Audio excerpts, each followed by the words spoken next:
Well, hello, everybody. Let me know that you guys can see me and hear me. And then we will get going on with the show this evening. Somebody give me a 5x5 there. 5x5. All righty. As you can tell, I'm rolling solo tonight. Hellbent Holler is going to be going in a different direction for the new year. And unfortunately, not everybody made the cut. So seriously, Jesse's sick. We've got an extremely bad flu bug going around our area right now, and she has been waylaid by it. She tried to get into the doctor today. She went to the urgent care, and it was like a 5 or 6 hour wait. So it's going to be me solo tonight with you guys. So you guys are going to be my co-hosts. So yeah, I had a whole bit lined up where we had taken on a corporate sponsor, but you know, the suits wanted us to go in some different direction. We had to make some changes, blah, blah, blah. But I figured half you guys would like tune out before the joke played its course there. So anyway, welcome to Hellbent Holler Monday Night Live. Again, I don't usually do that part, but we'll see. This is our Monday Night Live show where usually Jesse and I get to spend some time with you all, the Hellbent Holler community, kind of just go over the week's events, what we have currently going on as far as field investigations go, anything like that. Tonight, we wanted to do kind of a 2024 wrap-up show, and more importantly, kind of focus on what you guys, the Hellbent Holler community, had as far as 2025 predictions for weird happenings. So what you guys thought might happen coming up at this point. So I'm going to be bouncing back and forth between the chat and then talking. So hope you guys can bear with me a little bit. And let's see. Yeah, other people are having that same problem all across it. Yeah, it just came out of nowhere here. I was thinking the other day, I was going, gosh, usually in years past, flu season started up. It's been unseasonably warm here. So I was thinking maybe that was going to kind of hold it off a little bit, but it came down like a ton of bricks, man. So anyway, so let's see what we've got. Yeah, it's probably nationwide at this point. Like I said, when she tried to get into the doctor and they told her it was such a wait, she called her primary care physician.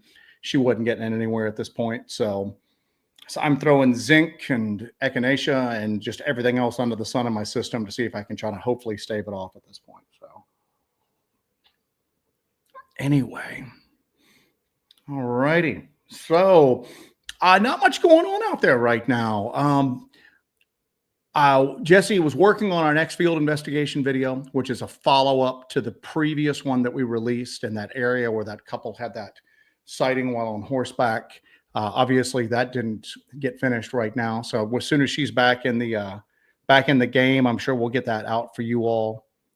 Sam Burton not feeling too good. So, but anyway, so the big thing in the news this week is the two people who unfortunately were found deceased after searching for Sasquatch.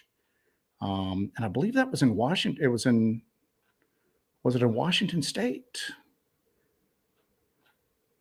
Yep, Washington National Forest, man. So two gentlemen from Portland, ages 59 and 37, were found deceased. They went out on, believe, the day before Christmas Eve, the 23rd. They were supposed to come back on the 24th.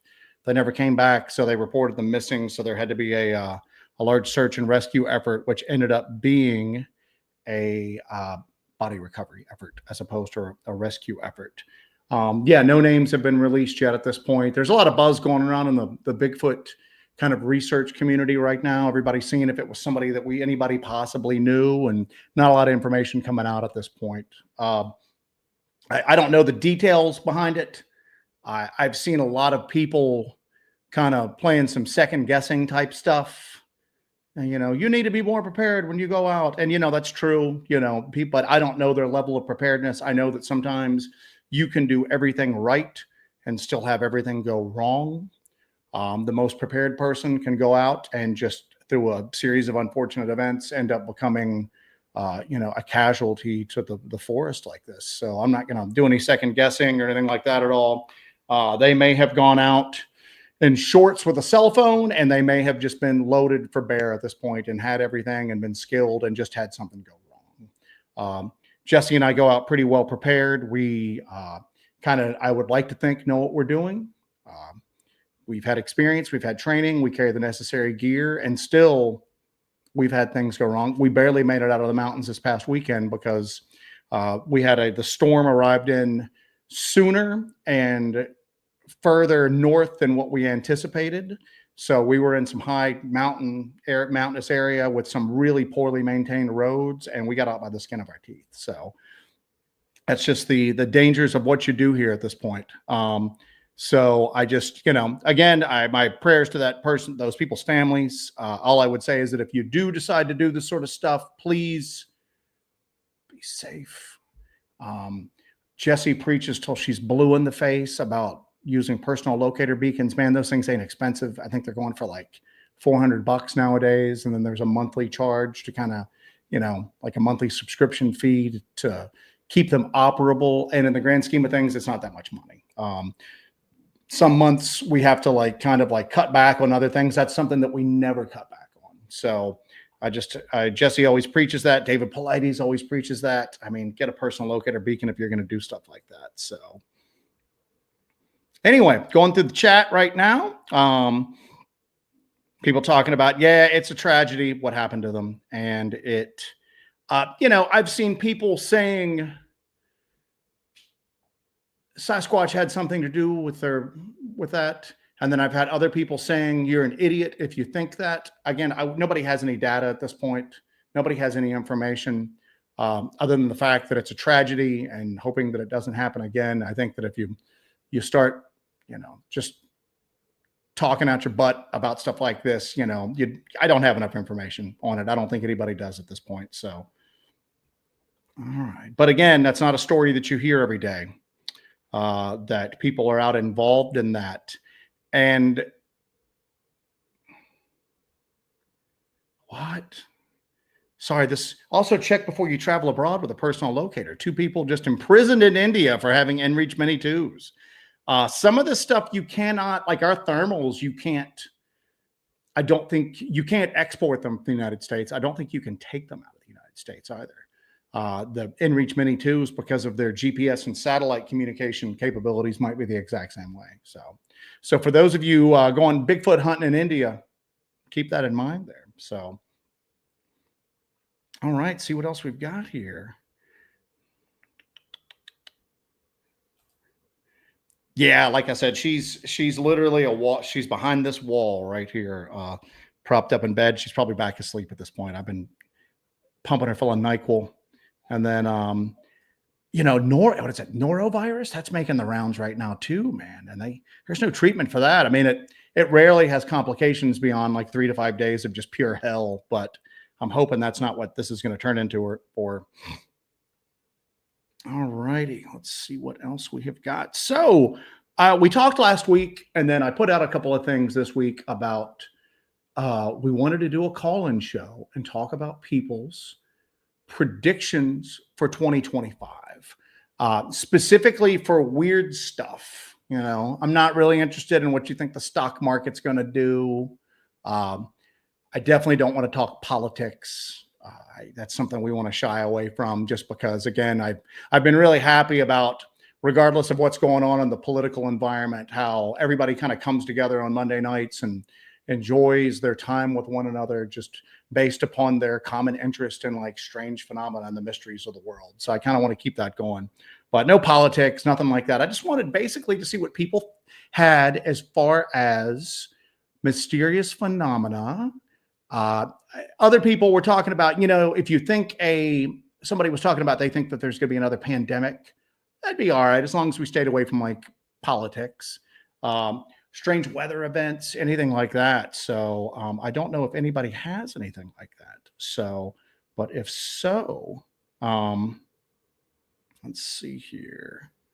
Everybody's talking about, I guess everybody's sick right now, man. So this is a good one. Denny asked, what happened to all the drones that were reported in New Jersey gone silent? They haven't gone silent. The media reporting has gone silent. There might still be some people talking about it, but there was a New Jersey mayor doing an Ask Me Anything on Reddit recently, and they're still going on. They're still being seen 40, 50 a night sometimes. It was just, you know, I watching all of this, the way that it's unfolded with the whole drone thing has really it's been discouraging, to be honest with you, because it made me kind of realize that I don't think we're ever going to see official disclosure, ever. I think that, and here's why, because with the drone flap over New Jersey, which quickly turned into a UAP flap, you saw government officials coming out and just telling you lie after lie after lie. And the reason why you know they were lies is because the story would change within 24 hours. If it was the truth, even if it didn't make sense, and even if it wasn't what we wanted to hear, the truth wouldn't change. They would stay consistent in their story. But they would say something, people would like dispute it, and instead of sticking to their guns, well, they would just change the story 24 hours later and trot somebody else out to tell you some other version of what they were claiming was going on. And I think they knew that if they waited out the clock, people were going to move on from the story. And that's pretty much what happened. So it's still going on. I don't know the degree that it's going on right now.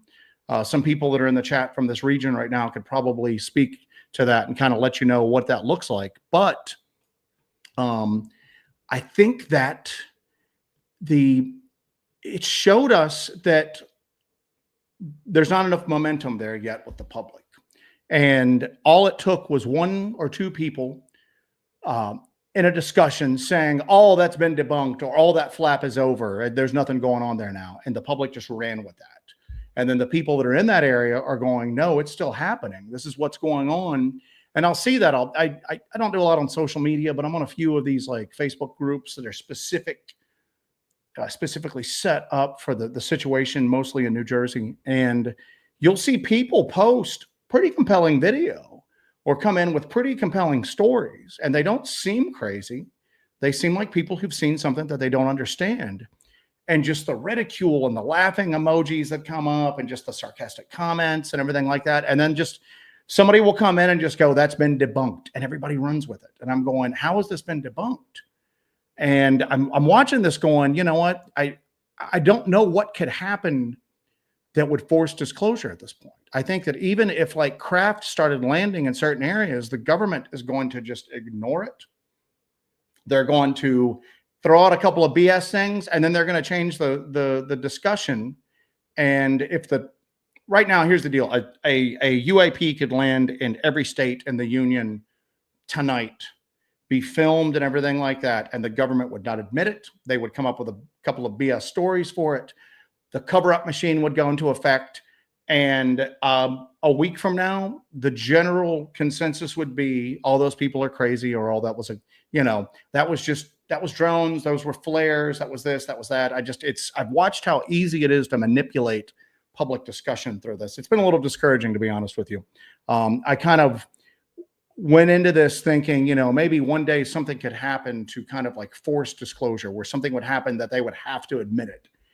because this has been pretty bold, man. Some of the stuff that's been coming out of this. I mean, you've had local elected officials from all political bends just coming out and going, this is what's happening in my community. You have local police saying that.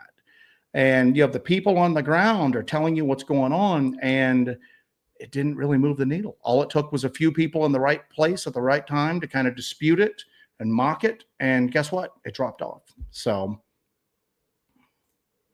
anyway, so that's what we got there. I'm going to go ahead and put up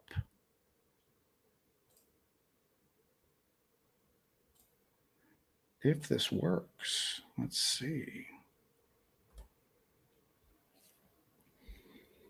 That right there, ladies and gentlemen, is a StreamYard link to join into the discussion. And we'll kind of play this by ear. I don't even know if anybody has any predictions. I don't know if anybody has any predictions they want to share. I don't know if anybody has any about those. But if you think that you have something that you want to share. Now, I do want to say this. We want to try to keep it, again, I can't say that enough. We want to try to keep it as focused on strange phenomenon, strange news, stuff like that. Nothing political, nothing like based upon that at all. Unless we can keep it just middle of the road on that. And I hope you guys can all understand why. And not once during the entire past few months have we had any election issues or politics rear their ugly head on this, and I'd like to keep it that way. I feel that this is one of the things that might be able to unify people a little bit. So hope everybody kind of understands that a little bit. What's up, buddy? What's up, you beautiful man, you? Guys, this is Kyle from Encrypted Connections. I almost messaged you earlier when I realized Jesse wasn't going to be able to make it and wanted to see if you wanted to hop on. And then I'm like, he's probably working. And then I had to come home and get the studio set up. So, but what's up? I wish I had known. I would have set up my whole thing, but you got me in the basement on my cell phone. So that's the best you get right now. That's all right, man. We'll take it. So what's going on? You got a prediction for us, man? Lay it on us. So, well, I mean, me and you've talked at length about this, right?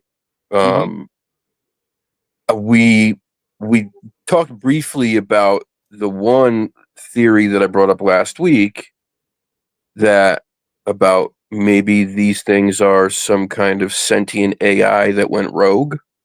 Yeah. I know it's kind of a far-fetched theory, but I don't think anything's off the table at this point. It's just like, it just keeps getting weirder and weirder by the day.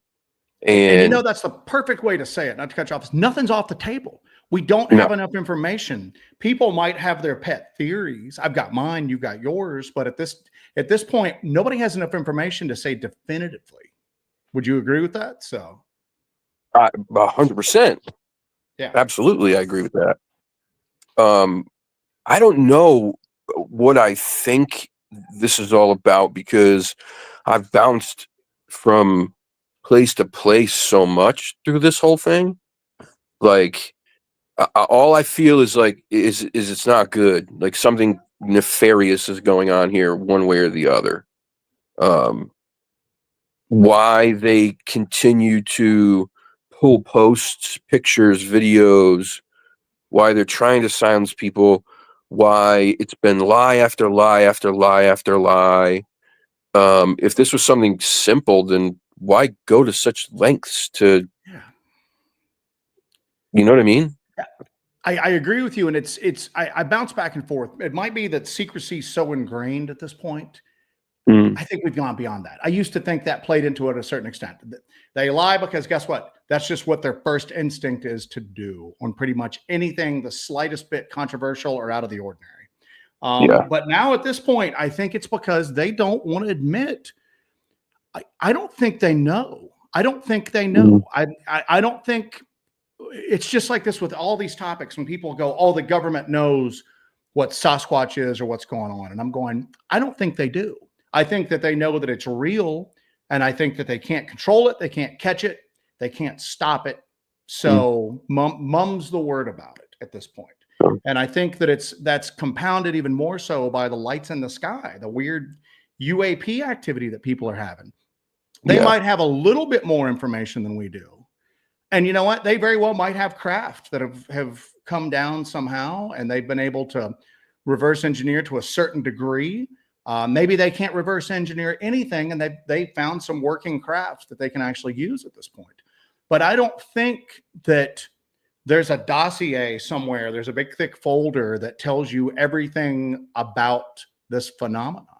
I just don't think they know. I think it's the thing that people always get to is that they always kind of sidestep is it's alien. It's alien. And that means not necessarily that it's from another planet, but it's incomprehensible to us.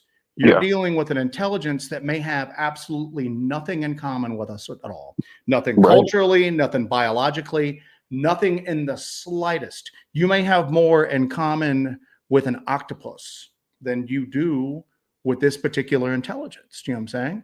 And, you know, and I was thinking too that, you know, that it's just, it's been disheartening because this has been, when you get down to it, the biggest UFO flap in modern day times. Yep. By a wide margin. And yeah, some of the photos that have come up on various platforms are planes. They are some commercial drones. Don't throw the baby out the bathwater, man. I mean, just because of that just because you can point at this and go, I know what that is. I can explain this 100%. And here's an example of what that is to kind of back up my claims. That doesn't negate all of the stuff that's coming up there that you can't explain, man, you know? So it's wild, man. It's wild. So definitely is. And you know what? It's odd that I think that that too goes into the fact that you're never going to get them to come out and say, we don't know, you know, we just don't know what it is. I mean, how are you getting the elites of the world to admit that they're ever in the dark about anything or wrong about anything? It's just not gonna happen, man. Not gonna happen because, you know, at that in a moment like that when they say we don't have any idea, well, whatever little faith might be left, you know, by some of the people on the planet in those people, that faith might go out the window in that moment.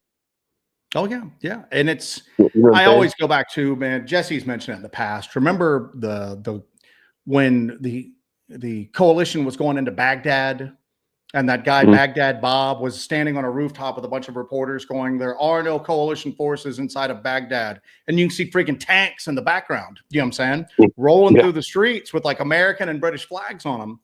I think that's literally what you're going to have right now is that you're going to have them come out because guess what? They know it works. It worked this time.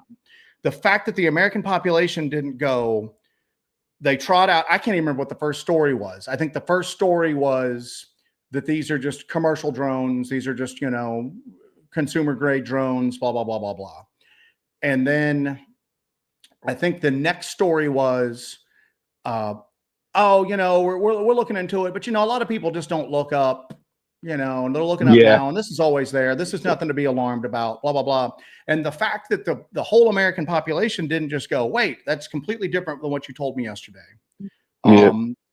It's, if the story's changing here right now, all right, at this point, we're not going to believe anything you tell us, you know?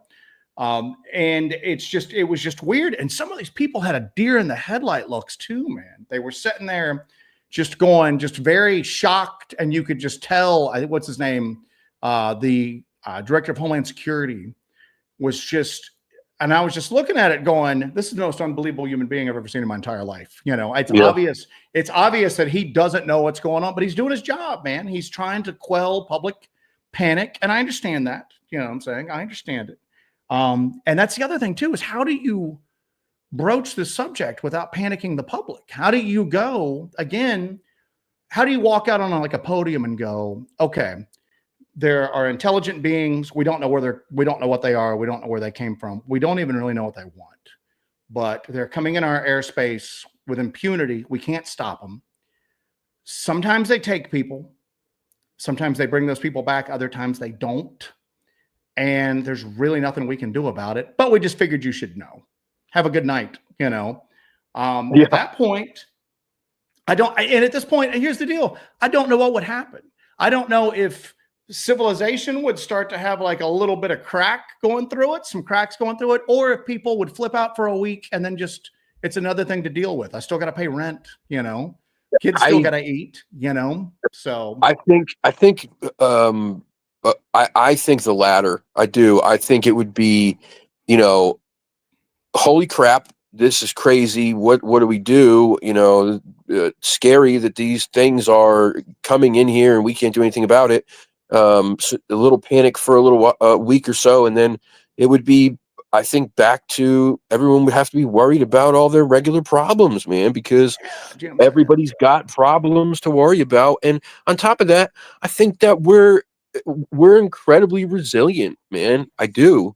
I also think that a lot of people are very easily brainwashed, man. We had that conversation last week about how easy it is to change someone's mind, especially when the person who's doing it is in a position that's supposed to be above you or has some kind of power attached to it. Then people are so much more likely to just go, oh, okay, yeah, what they said is right. I believe them because they said it. You know what I'm saying? Does that make sense? Yeah, no, I understand. And you know, that resiliency is modern day, you know, modern world for all of its problems is a freaking paradise compared to how it's been traditionally. You know what I'm saying? Traditionally, the world's been a pretty crappy place, you know, Yeah. and some extremely crappy things have happened.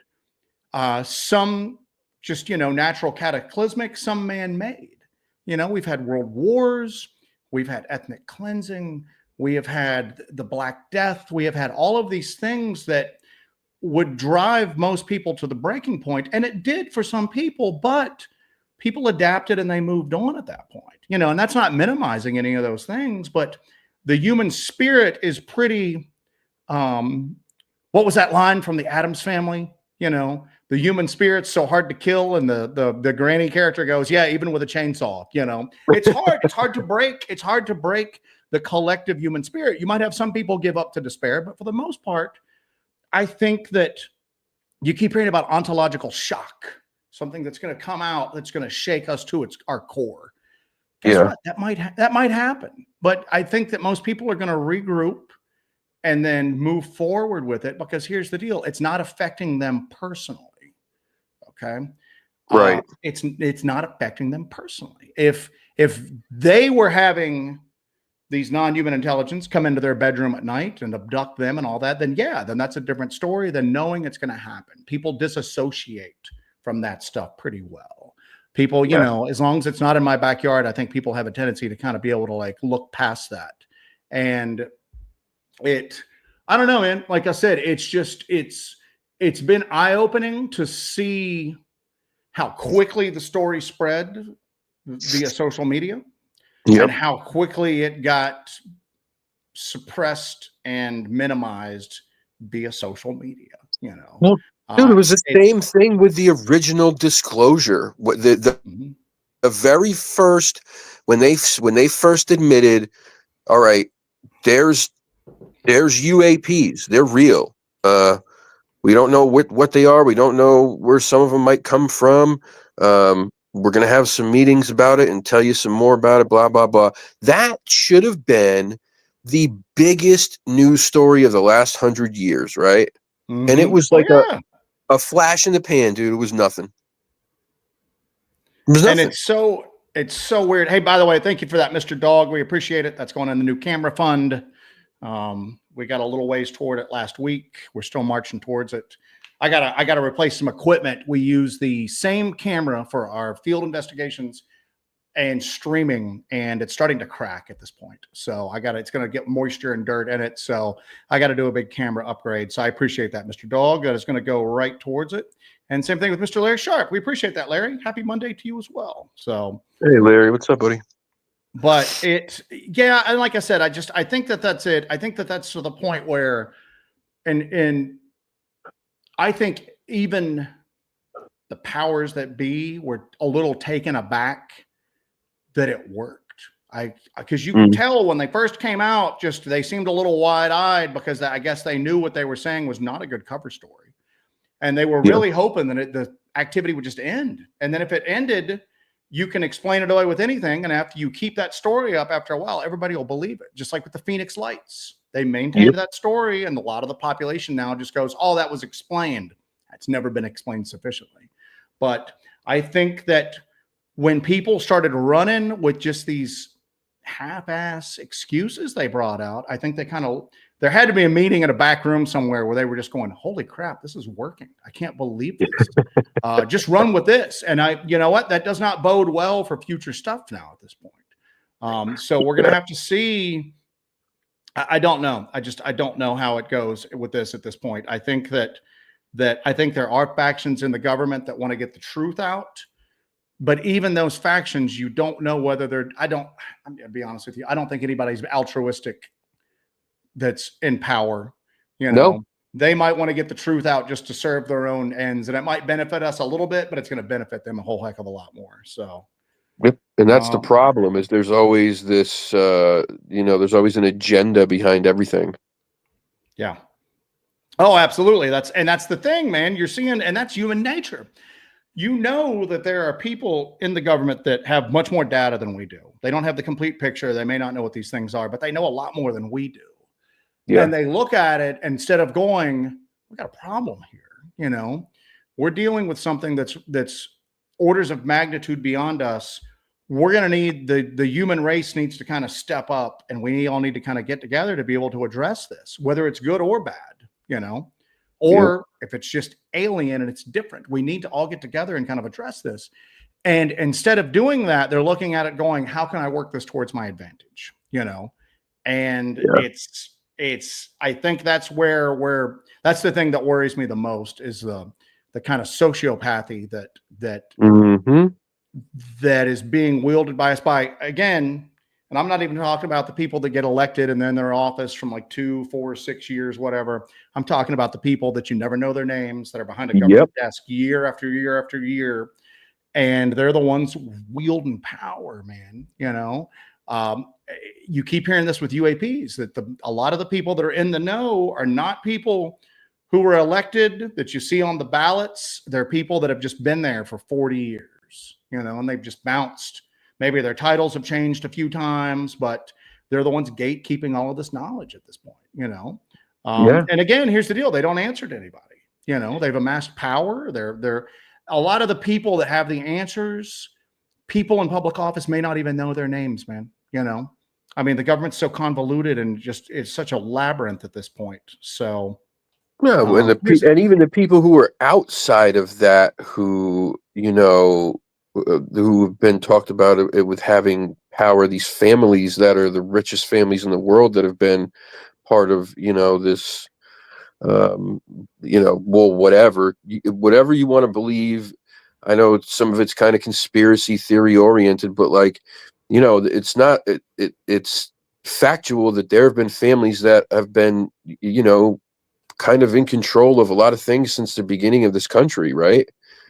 The Rockefellers, the world at this point, man. So the world, right? Yeah. So, who knows what those people do and what they know? I mean, scary shit, man. Scary stuff. Sorry. Hey, we're PG show here, man.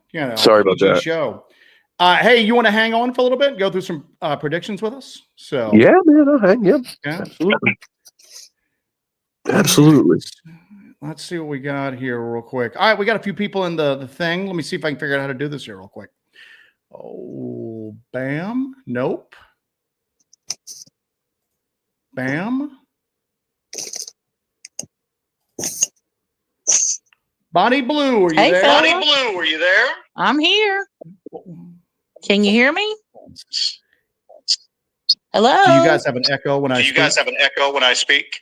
Yes. Yes. Bonnie, that might be from your end. You might need to. Let's see here real quick.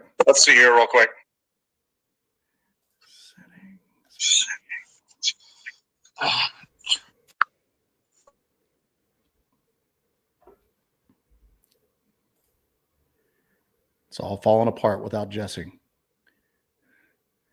All right, Kyle's there. Bonnie, did we lose you? All right, hold on a second. We're going to try this. This might be on my end. I'm not here for getting it from you, Kyle. So No. that's something on Bonnie's end. Let's see what. Not today. What's up, my friend? Sorry to unmute. How you doing, buddy? Not bad. Not bad. Is that Mr. Satan? Hey, Bonnie, if you're still on here, get back in the thing. We'll try it again. It might have been on your end. We'll try to add you again in one more time. So, what's up, buddy? What predictions you got for this coming year? I got a couple of them. Number one, I put it in the chat. I hate I missed you guys. My buddy's dad died a couple days after the last stream.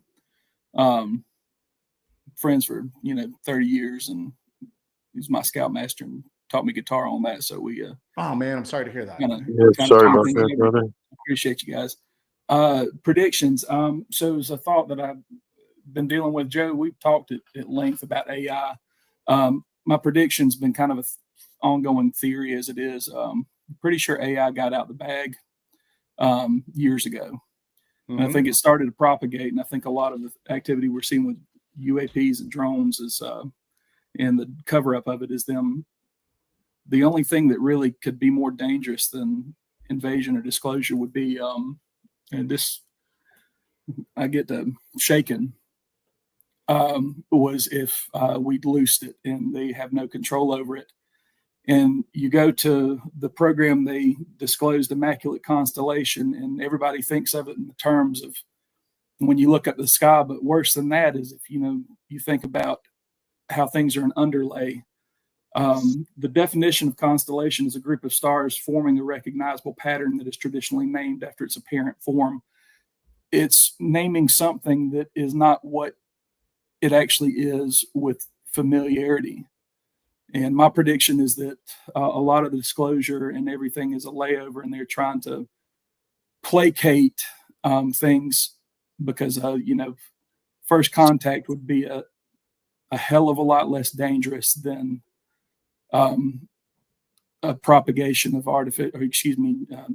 general AGI, artificial general intelligence, especially if it got loose. I talked with you a lot about how loose sleep over these things. Quantum computing exists. We're way past the encryptions and stuff that we have here. I mean, standard is binary, but then we've got hexadecimal. But if you take something like a Fibonacci sequence, 0, 1, 1, 2, 3, 5, 8, 11, so forth, if you create a packet switching thing in quantum entanglement, and you base it on binary, you're going 0, 1, 8, 16, 32, 64, 132, 254, so on and so forth. If you notice, that coincides with the bit rates that we're processing information in operating systems, and eventually we're going to get past what we can. Well, if it's propagated, it's already out. So do you think that some of these drones that people are seeing, you think it's runaway AI to a certain extent? I think they're looking for traces. This is exactly what I said last week, Joe. Is it not? So do you think this is like non-human intelligence looking? Because here's one of the things that I thought about is that any non-human intelligence that we meet might have transcended past biological intelligence at this point, and it might all be machine intelligence. Are they looking? Could this possibly be non-human intelligence in the sky looking for runaway AI here on the ground? I don't think it's for them. I don't think it would be runaway AI. I think they're just looking for family. What was that? I don't think it's runaway AI in their sense. I think they're looking for family. They recognize a signature. Yeah, just like we look for signatures, and we can read light spectrum, and we look for habitability. Energy has its own signature. When you go into this, everything's got a bit rate. It's the one thing they discovered, and especially in string theory, is once you start to put in, it's called the fine structure constant. It's a number that exists in everything, but it's considered a dimensionless number. The only thing that changes with it is time. So when you start to deal with something as serious as AGI, and something that, like I said, if you can program intelligence, that means you can quantify it, and it means it's a calculation. And it means it's a mathematical probability. It means that intelligence existed at the beginning of the universe. I think I said one time that we created a temple for a titan we don't understand. But if you can program intelligence, it means it exists without us. So you've got these things that some people describe them as demons. You know, there's that can be argued one way or another. But when it comes down to it, from a completely neutral point, the definition of omniscience would be something that can control and affect mathematical and physical law, but is not governed by it. And that doesn't really have a connotation of good and evil. That just has a connotation of a dimensional rift, because we're understanding that time's nonlinear. We've also discovered gravity is not a force. It's just the curvature of space-time. So the more and more we understand these things, the more and more of our discoveries we're programming into machine learning, and the more and more they're learning to live in the universes around them. So if it's loose, we've given it access to all of human history, every question we've ever asked, every answer we've ever discovered, and worse, every question we haven't even thought to ask yet. Yeah, we were, like I said, Kyle and I were talking about that similarly, that if this might have something to do with runaway AI, and that might actually explain some of the barely controlled panic that you were really kind of, at least I was picking up on with anybody they would trot out to talk about this. And you could just tell that it didn't have the usual slickness. I mean, a lot of these people lie for a living. Let's just be honest. They lie for a living, and it's second nature to them. And that's what I was really picking up on, is that these people are very accomplished liars, and they look worried. They looked panicked. They looked like, you know, there was some flop sweat going on there, man, when some of these people were out talking. And that was one of the things I talked about, is this might be something, again, NHI, they may not know, should we be worried or shouldn't we be worried? Well, AI, that's worrisome. So there's not systems of security, especially in the US, to cover these things. And you know what I do for a living.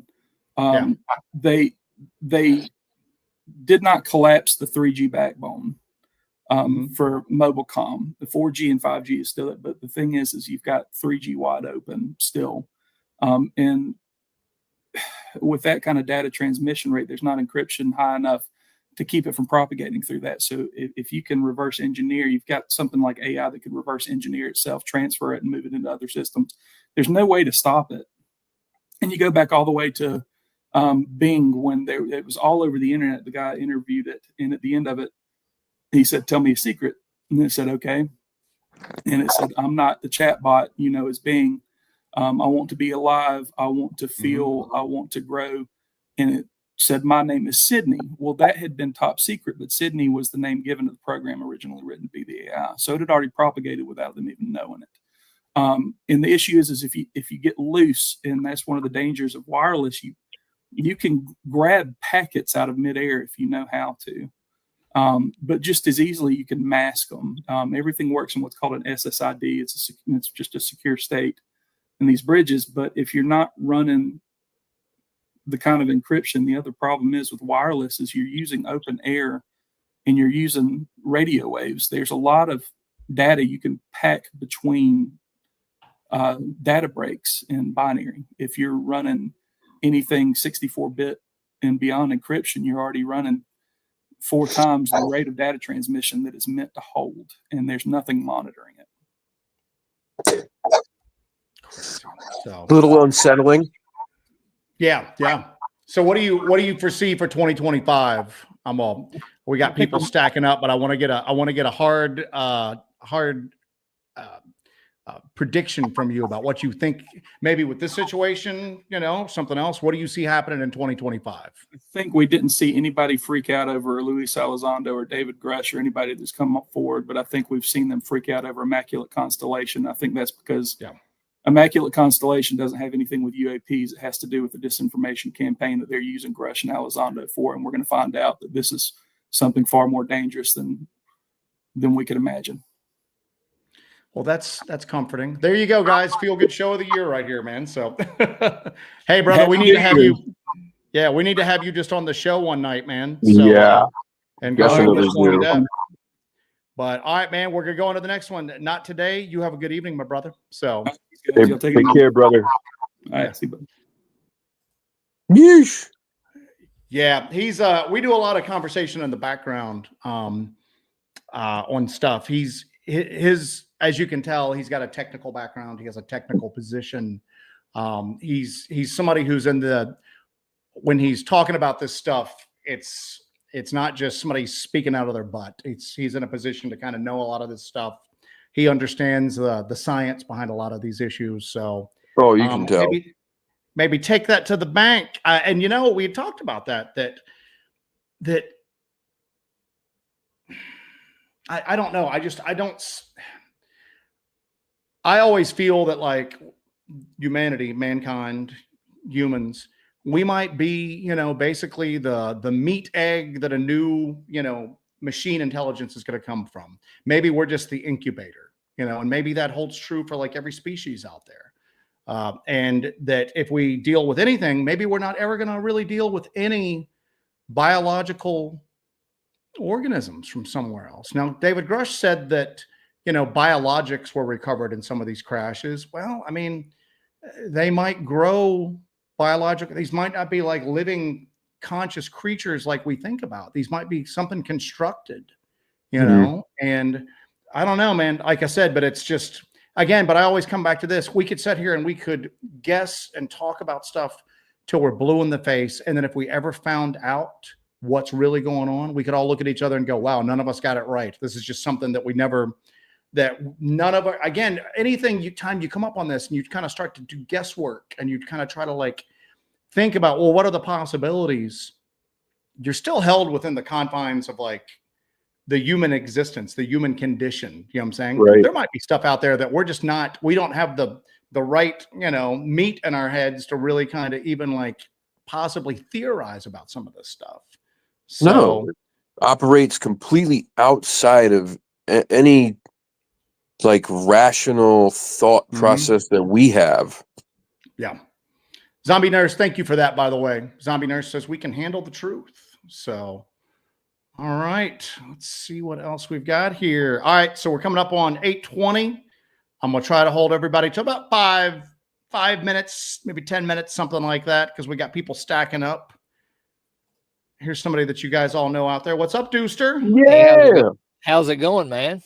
It's going well, buddy. What's happening? Good. I just want to wish everybody a happy New Year's Eve. And my prediction, I'm not going to go very, very long with this.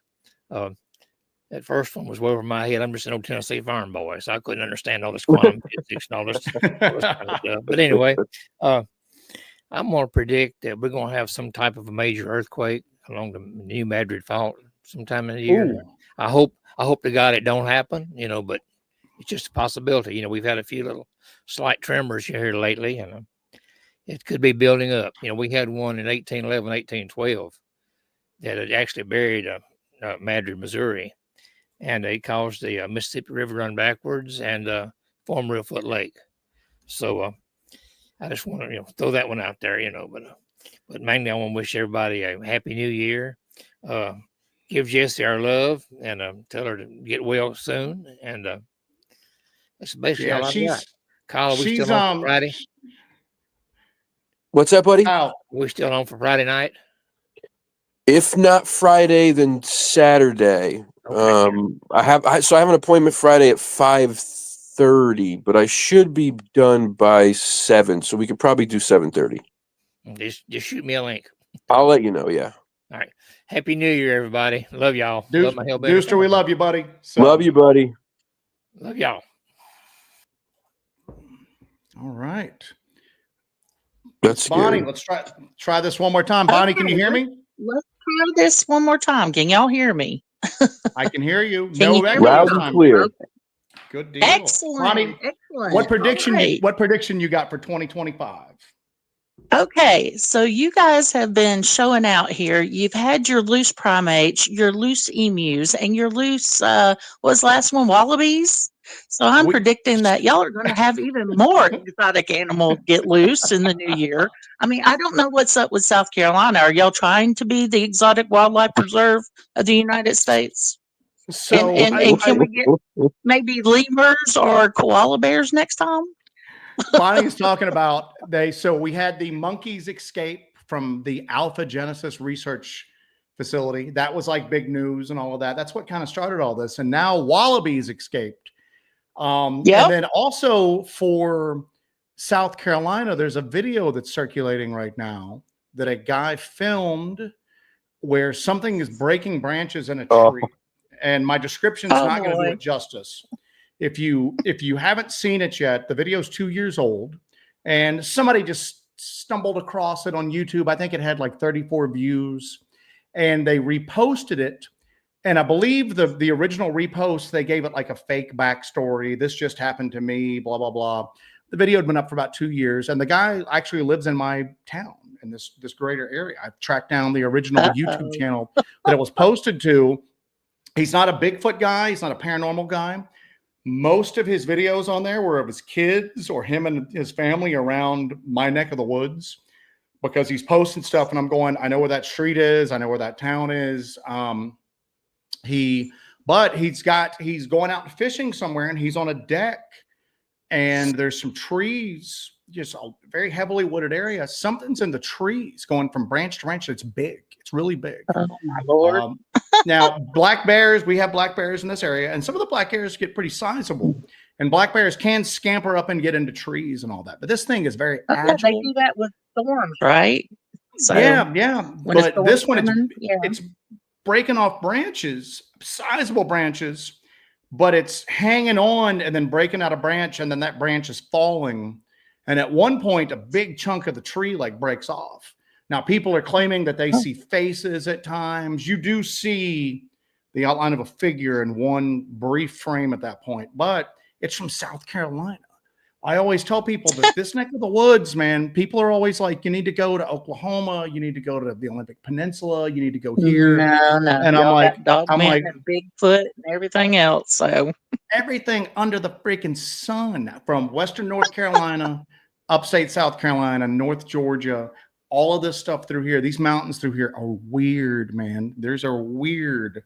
So you think we're going to have another big South Carolina story with another outbreak? yeah. I Another mean, something maybe somehow? even panda bears, as long as it's not cocaine panda bear. We're okay. So They the amount of like y'all have a good New Year. what's that? I was going to say, y'all just have a good New Year, and I hope Jesse gets to feeling better. Just take care of our girl, and I'm not going to stay Well- on too long because I know other people are in the queue, but I just wanted to come on and lighten it up a little bit because y'all scared me Yeah. earlier. Yeah, it got deep, man. But you know what? Here's the deal. I think that's what you do on New Year's. You kind of look ahead to the possibilities, and you're hoping for the best, but you got to prepare for the not so best at this Yes, point. man. sir. But Yes, you Yeah. do. Bonnie, we appreciate it. Hope you All have a right. happy New Year. Okay? Happy New Year, Bonnie. I cut Bonnie off too early. Sorry about that, Bonnie. Still getting used to managing all this. Dude, did I But, tell yeah, you? it's- Did I tell you about the video that I was sent last year by Dave McCullough from Squatchachusetts that was almost identical to that video of the guy had in South Carolina? No. That So might Dave was, be was that in the public, like the public purview? Was that making its rounds around, or was that you know, something I'm privately not shared? sure if it became like a big thing. I'd have to ask Dave. I don't think it was like a big deal, like as far as like going viral or anything, but it happened in Massachusetts. Dave is part of the group Squatchachusetts, and he was on the show, and he sent me this video prior to the show, and he goes, "You got to check this out." And it was this guy and his wife. They were on their back deck in an area of Massachusetts that's very rural, that's had multiple sightings of Sasquatch in the area over the years. And all of a sudden, in this giant tree in their backyard, you start hearing limbs breaking and falling to the ground. You see them fall on the ground. You see the leaves shaking, and it's violent. And then the last thing that breaks on this tree is where it splits into a V, and then the right side and the left side split again, if that makes sense, right? Mhm. So it splits down Yeah. low, and then as they separate, the both sides split. Well, whatever this thing is snaps one of those V's in half completely. So Mhm. it's pulling it rips down, almost a quarter of this tree, and it's got to be at least 8 to 10 inches around, man. I mean, it was massive. What's Massive. crazy is that, again, you get to, I've had people that are very knowledgeable about this stuff that look at this particular video and they go, it's a bear. Maybe I just don't see it. But it is, again, what kind of like does it up is this guy wasn't a Bigfoot guy. This guy just put it up. He didn't really know what it was. He had a Neither were these weird people. title like Sasquatch or God. And I don't know where the or God portion of it came of that. I don't know how you made that connection or whatnot. It was a very weird title. I've reached out to the guy. He's got all the comments on most of his videos turned off, but he had one video that he didn't turn comments off on. So I got on there and kind of just said, hey, I live in the same town as you. I look into these sort of things. Really like to just touch base with you. Whether I'll hear anything back from or not, I don't know, but it's wild, man. But I tell people, like I said, it's just this area was weird before the hurricane, and it's really weird now, And I don't even know how some of the areas that we were traditionally investigating are doing right now because we still can't get into some of them. Get into them, So I don't know how some of those areas are going to look. It might be a freak show or it might be completely quiet, but I know the areas that we're going into right now, we're having some weird activity in it. So, all right, Crazy. We got way of the Sploot. Sploot, how are you? Sploot, are you there? Sploot. This is like Art Bell, man. Remember when Art Bell used to do open lines at this point, Hey, Sploot, are you there? Sploot. All right. Can you hear me? And now we can hear you. What's going on? How are Can you? Hear me? We can hear you. Can you hear me? I can hear you. Can you hear us? Can you hear me? Yeah, we can hear you. Can you hear us? All right, you can hear me now. Okay, good deal. So what's going All on? right. What do you got for us? What are you predicting for 2025? Sploot? Oh, it's delayed. You there? Yeah, I'm here. There's lag. Sorry about the Okay. lag. That's all right. What's your prediction for 2025? 2025, I have two predictions for you. First one, I think you're going to hit 50,000 subscribers in 2025. And then the second one is that I think you're going to find even probably the most crazy evidence to date in 2025 for cryptids. I am going to agree with you on the crazy evidence, and here's why I'm going to agree with you. Jesse and I have both been talking. We both have a weird gut feeling on stuff. Like we're getting ready to do like a big, massive equipment refit because it almost feels like we need to get ready for something. Like I don't know what that is, but if you asked both of us at the same time, I don't think we could put our finger on it. We just have this feeling that something's like, it sounds like overly dramatic. It feels like something's looming, if that makes sense. It's coming, yeah. It's We building. were even talking with like her sick. She's like, I've got to be ready to go out in a couple of days. I've got to be ready to go out in a couple of days. Almost like if we're not out, we're going to miss what we needed to catch at that point. And I don't want to, and again, that sounds really self-aggrandizing. I don't know. But as soon as you said that, I was going, literally, like I said, I mean, when we were like panicking about the camera, I'm going, our camera can't go down. We've got to keep our camera going. We've got to have a better backup camera system. We've got to have all of this stuff because I just feel like something's coming as far as that goes. And what makes you think that? If you don't mind me asking, why do you think, how did you come up with that particular prediction? It just feels like there's an anticipation building. Each time I watch your investigations, I feel like it's moving towards something. And I don't know what the something is, but I feel like that it's becoming more active. That each time you have an investigation, you're coming across the contact, I guess, is just more in depth. It's not like, oh, hey, I heard this noise. No, you're actually having contact. And that it just seems like it's building little by little. And it's so weird because Jesse's doing this contact project right now, and you guys have really just seen the tip of the iceberg on that. She's got the device that the Dustra built for her, which is still like insane. It's insane. We haven't unveiled it publicly yet. It's insane. nuts. It's insane. It's literally I'm cautious dealing with this, but she's doing this, and we're starting to, and the area where we're in right now, with that couple that sent us that report that we're on horseback.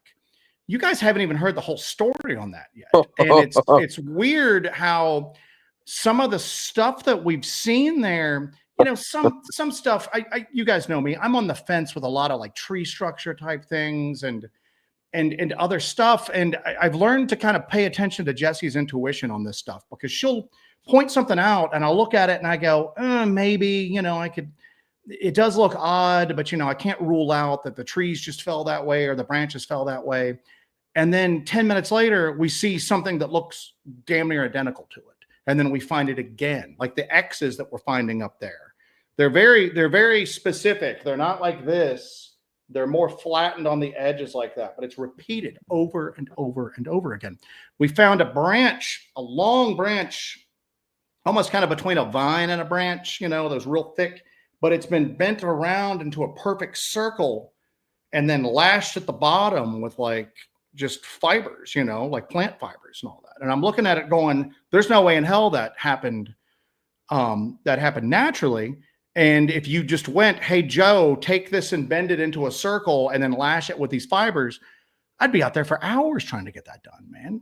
So it's weird how we're starting to see this stuff. And I'm going, it's symbolism of something, but I don't know what. And if we are making contact, I don't know what it's saying. You know what I'm saying? But it's weird. Like I said, it's weird that you mentioned that. I mean, it's like I said, like I mentioned, our camera, we've got to replace. And I'm just going because I'm so afraid it's going to go down and we're not going to have it at a pivotal moment. We're going to be out there with like crappy GoPros or something like that. We're looking at another camera system too, to run dual cameras, because I just feel something's coming. Something's going to happen. And I don't know what it's going to be. I don't know if it's going to be something major. I don't know if it's going to be a series of minor things. I always say, I'm always real upfront. We've caught weird stuff on thermal, but we've never had that class A up close sighting before, maybe that's what it's building up to, so it's crazy because, over time, like I never used to trust my gut, like with paranormal or different things that have happened, different high strangeness. But over time, I've learned to trust it, and it just feels like in my gut, like something's coming. And I think it's going to happen in 2025. Yeah, I don't know. It's weird because when I say that, like, we spend a lot of time on this stuff, it drives me crazy that there are people out there trying to capture. They go into the woods looking for evidence of something that could completely change our paradigm of what reality is, could completely just change our understanding of the universe. And they're out there with like their cell phones trying to film and catch audio and stuff like that. It drives me crazy that there's all these tools available to us and a lot of people don't take advantage of them. And hey. We're constantly going. Cell phone warriors. I understand, but I don't understand how people don't become obsessive over this stuff like we have become. Oh no, it's and because I set up at night, just kind of going, all right, we could use this for this, and that's what we're doing right now. We're gearing up.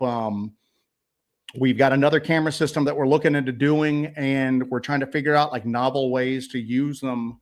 And my greatest fear is that it's going to be one of those moments, man. You're switching out batteries, you're doing something, and then that's when it happens.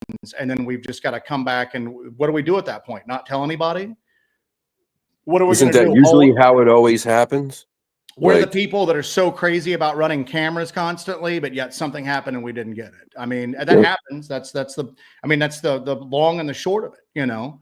Well, The phenomenon knows when to show itself sometimes. So that's my thing, is that we've just got to get prepared so that if it's going to show itself, it has no choice but to show itself when we're filming at that point. And then we can share it with the world, whoever's willing to like view it and listen to it at that point. So here's the thing. I want to say this real quick. Sploot, I agree with you 100%. For many reasons. I said it to Joe, and usually when I say it, it's like in a message, text message, and Joe usually ignores me when I say these things. But I say it because I care. But Joe and Jesse are my friends. I love them. They're wonderful people. I'm a fan at the same time. I love what they do. I don't think there's anybody better in this community, whether it's paranormal, cryptid, high strangeness, UFOs, whatever. There's nobody better in the field than Joe and Jesse. And I'm not just saying that, I mean that. I do get appreciate that, worried. buddy. I do get worried though, because I know what is shown on here, and what's shown on here is enough to make you go, oh crap. Like, they're putting themselves in some pretty crazy situations. The things that me and Joe talk about off the air may be even a little bit crazier than that sometimes. Oh yeah, we filter what we put out sometimes. Yeah. Some stuff some stuff we're gonna. I know Jesse will release this, but we had a live stream we were doing via Starlink. We were trying to look for UAPs because we were on a mountaintop. We wanted to give everybody kind of an update. We went and found a clearing that seemed peaceful. We set up the Starlink and started broadcasting to people just to kind of give them an update of what's going on with this investigation and blah, blah, blah. And then people start seeing lights in the trees behind us. So we all of a sudden had to switch gears. We don't have any of our UFO gear. We don't have the psionics. We don't have any of that stuff. So we just basically turned around and streamed, and we all watched this light dance amongst the trees. It was crazy. So we go back out like a few days later, and we're set up to look for lights now. Okay. That's what we've got all that gear for. We've got like 4 or 5 tripods, maybe 4 tripods set up with various, like a thermal, low light camera, all sorts of stuff like that. And we start hearing right before we go live, something screaming, just this bellowing coming out of the woods. So we rush and go live. And we're kind of like really disorganized because we were like 30 minutes from trying to go live at this point. And it does it again. And then we hear coyotes from behind us. So this is, let's say, at our 1 o'clock position. The coyotes are over here, immediately behind us.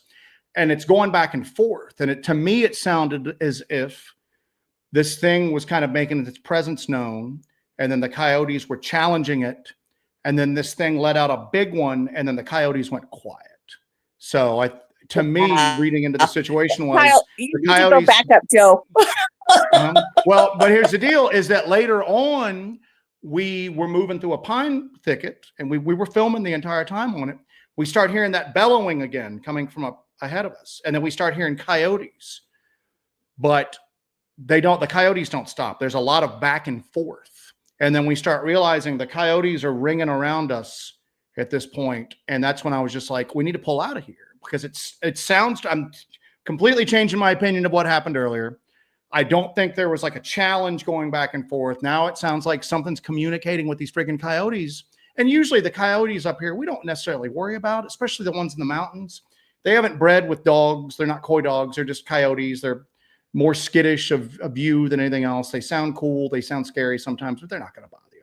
But they usually don't ring you like this. And they usually don't start coming in closer to 2 adults with lights and everything like that. So we had to get the hell out, man. So that's the most probably concerned I've been for our safety, like recently at that point.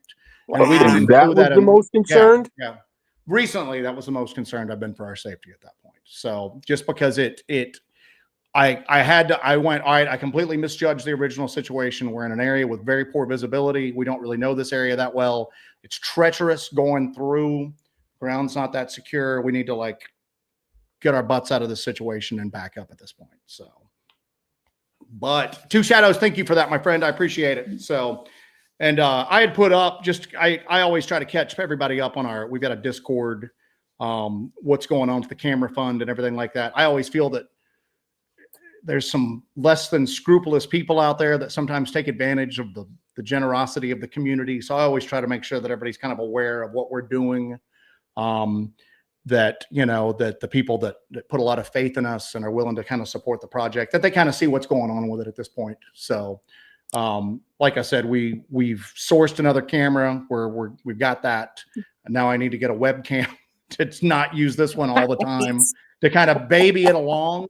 Because of course the camera that we use the same camera that Alex uses, that Expedition Bigfoot uses. They're freaking they're no longer being made. So everybody's in a scramble for them right now. So Yeah, I was looking them up yesterday. They're ridiculous.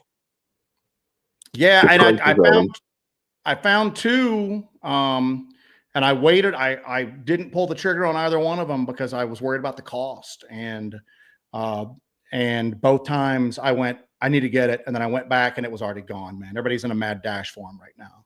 Yeah. Smog not says, get one. prediction, more destructive natural disasters more than normal. Agreed. Smog, thank you for helping us out and being a supporter for the past 14 months, my friend. So, well, Sploot, we appreciate it. I'm going to move on to the next one. Thank you for having me. Thank you for Happy coming New on. Year, And I hope Sploot. you have a happy New Year. You too, Kyle. You guys stay safe. Be good now. Bye-bye. Bye-bye. Crazy stuff. We'll see, man. We'll see. So, Sploot. I agree 100%. I think you definitely, this is going to be the year you guys really, just be careful, man, please. I know, like, I get it. It's why I'm a fan, but at the same time, like, more than a fan, you're my friend, and I worry about you guys. Trust me, man. We, especially after the conversation we had like 2 weeks ago. Yeah, this that area is worried me. Is the area that we're in right now. That the next, and it's so weird talking about that because the whole goal of this whole thing with Helmet Holler is that when you look at this stuff, and we talk about this sometimes, it's to kind of advance it past campfire stories. Okay. Mm-hmm. It seems like the people with the best equipment out there are usually set up by networks, network television, and they're not really out looking for stuff. They might stumble across it, but they're out for a limited time. They're out there with a bunch of people. They're working under certain constraints. And a lot of times the people are being paid to be there. You know what I'm saying? It's not a passion for a lot of these people, but they've got the best equipment and they're the ones that are the best equipped to look at this stuff. And then a lot of the people who are the really serious about it and they're very much into the subject don't go out there with the proper tools to document this stuff. So that's our whole goal, is to like approach it super seriously, approach it the way it needs to be approached, but document it and share it. Okay. So, and I think when I say the upcoming episode, because just using the word episode makes me sound cheesy, but the episode she's got coming up, that area is weird, man. That area is weird. And that area is like this disturbing. It's uncomfortable being up there. And it's a few times now we've curtailed the investigation and gotten out, which is unlike us. So here's the thing. I think, like, I agree with you 100% when you talk about, the people who are serious about this, like a lot of, I put myself in that category too. Like, I have what I have, you know what I mean? I have a couple cameras. I got a Canon. I got the Pocket Osmo. I have, the recorder. As a matter of fact, actually, I just ordered the float that you told me to get. Yeah. That, it's hard. Like, the reason that these people on these shows have that stuff is because they're funded. This is expensive. This is an expensive hobby, dude. And what you see is, and this has happened in the let's just say community as a whole. You've seen people come up and they have these grandiose plans, and the people that are interested into this stuff want to see this stuff happen, and they're generous and they give money and everything. The wrong people get the money. Exactly. Not all the time. Yeah, but a lot of times, yeah. A lot of times. it happens that way. Yeah. So, anybody out there, I know that nobody's even questioning it, and they shouldn't be because they see what you guys do. But if there's anybody out there that even has a question about it, I promise you, if you're donating to Joe and Jesse, you're donating to the best people in this business to do it. We still put in more of our own money than we ever get off of. Of course you do. That's just the way it works, man. But here's the deal, though, is that we want to go out. Like we sacrifice vacations. We don't live a normal life, man. And it's literally, like I said, for Christmas when we were exchanging gifts, you know what I'm saying? Jesse got like ghost hunting equipment. You know what I'm saying? That's what I would ask for. Yeah. And like, I was like, put some money towards this like camera when we get find another one of these cameras to get. And it's the thing is that you need that. This stuff ain't easy. If it was easy, we already have indisputable evidence of it. And we don't, because it takes, and I understand why people get burned out on this and quit, because we get to that point sometimes, man, where I don't know if I can do this anymore. And we've had conversations coming home after being in the woods for 3 days where we're just going, I don't know if I want to do this anymore. I just don't know if I want to, the juice ain't worth the squeeze. And then lo and behold, the next day I just, I forget about it. And then I'm looking at, what are we going to do next? Or Jesse's like researching another area at that point. So, because for people like us, Joe, it's this stuff is bred deep into our core. Yeah. Even after the attachment that I had for Freetown that like turned my life upside down, and all the time that I sat here and said I probably won't do anything paranormal again. What am I talking about going and doing in the next week or two? Oh yeah, so it's going back out and doing paranormal investigating. It's like Kim Drescher's on here. Kim Drescher's on here, and Kim Drescher like once a week is just like, you guys need to slow down, you need to take a break. Trust me, and I'm not advocating that, and I'm not even trying to sound like a martyr. But here's the deal. I was getting ready to say sometimes I wish we had like it's an on-off switch with us. It's not a dial. We can't dial it back, and what Bonnie said, I feel that. I feel that if we go, oh, we're going to take a month off, that would have been the month, or even a week, or even 2 weeks. That would have been when it happened. And it nags at you so much that if you do take time off, you don't enjoy the time you take off. No. Because it's bothering you so much that this would have been the time. And Jesse's the same way. You know what I'm saying? And each of us will try to Joe. Fear of missing out. Fear of missing out on... Good Lordy. Hey, we got somebody else in here that's been waiting. We'll bring them on. Enzo, how are you? Hello, sir. How are you doing tonight? Doing well, man. Doing well. You got a lot going on in the background there, my friend. So, all right. Oh, well, hey, it's the New Year's crowd. It's starting to roll in already. Enzo, what do you got for us as far as a prediction for 2025? Actually, you kind of stole a little bit of the prediction I was going to throw out there, is that in my circles, of course, there's this impending feeling of something big is going to happen soon, like very soon. And I dot around all the different sites and different people, and there are other people saying the same thing. It's kind of specific to whatever their thing is. If you're a UFO person, it's going to be a UFO event. If it's a ghost or a cryptid thing, so on and so on. For the ones that I've mostly heard of, it seems to be a UFO type event, like a mass sightings, like the Phoenix Lights. January, February timeframe seems to be where everybody's kind of leaning into that one.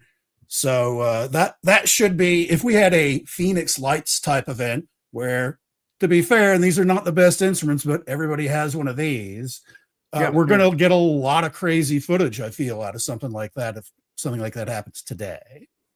It's to touch upon what you just said as far as like the cell phones go. You're seeing this with the New Jersey stuff right now. Cell phones are good and they're better than nothing, you know what I'm saying? But for a lot of the stuff that people are trying to film, especially at a distance, they're not the best. And you would see people kind of like debunk some of the footage that came out going, well, it's on a cell phone. Well, it's blurry. Well, the footage is shaky. But people kept showing up with better equipment up there Yes. And we're getting better and better footage. And I was just watching that bar just raise in real time. You know what I'm saying? Well, sometimes this particular $5,000 lens will, every once in a while have I'm going, come on, man. You guys were asking for equipment to be brought to bear. It's brought to bear. This is the right equipment. Accept what these people are showing you with that. Mhm. Well, it's the internet. Everybody's an expert. Yeah. Well, So, and it's weird because it's at times I go, I wonder how much of that is at the direction of the powers that be. I think they nudge the conversation sometimes. I think that happens. Right. But I think they count upon human nature to kind of aid in the cover up, that constant derision and just scorn that people just heap upon anything like that, that's brought up. Like, it's crazy. And to be fair too, a lot of people, they hear stuff they see stuff on the internet. So they go outside themselves. Oh, look at the crazy light. Look at that. Yeah. And then they immediately post it on TikTok or whatever. And it's like, I could not tell you how many regular civilian aircraft videos I've seen. Look at this UFO that I filmed from my backyard. But you can't throw the baby out with the bathwater. You've got to go just because that's explainable. That doesn't do anything to these other cases out here at this point.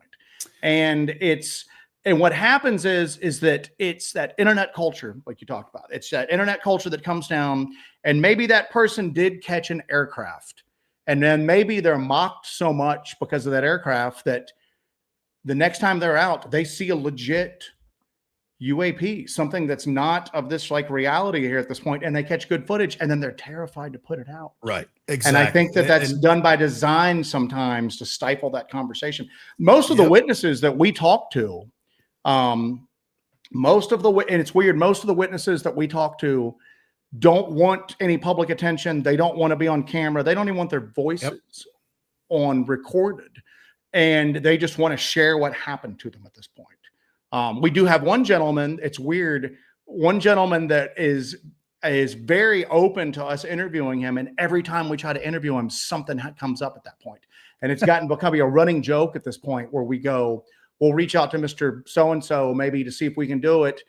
He got sick one time. We got sick one. It just literally, it's a running joke now at this point. I'm just going, something doesn't want us to interview this gentleman.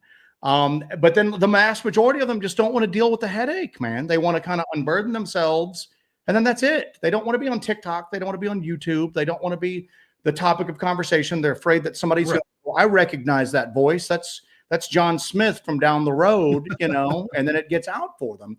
And that public scorn, I think, is the biggest weapon that whoever has the powers that be, the other, whatever you want to call it, that's the biggest weapon they have to kind of keep the lid on this stuff, man. It keeps us from kind of coming together and having communal efforts for that. And because of the way the social media is, they don't like to have to hire groups of people to scan the internet. The internet will take care of it for them because there's always somebody that's going to be a ball buster out there. And I agree with you 100%. And that's with that debunking thing. I can't tell you how many times somebody's brought something up and somebody goes, that's been debunked. And I'm like, you saying it's debunked is not the same as debunking it, and like you said, there's always that one, man. And it's human nature to kind of, and a lot of it, I don't even think it's of a disbelief in strange phenomena. I think a lot of times it's just, they just want to rain on somebody's parade, whatever the topic is. Right. Exactly. Absolutely. That's the norm for social media nowadays. As sad as that is. Yeah, man. And it's just, I guess it's easier to do on this because there's still a stigma attached to this topic. Oh yeah. Well, it's for all the paranormal stuff, it's bananas. You're going to always have somebody that's going to laugh in your face about it. But along that same route, to switch gears slightly, I wanted to personally thank you, Joe, and Jesse, wherever you are. She's watching from the bed, I'm sure. But that you guys inspired me to basically get out of my computer room, my little studio here, and start doing my own stuff, because that's one thing that nobody can take away from any.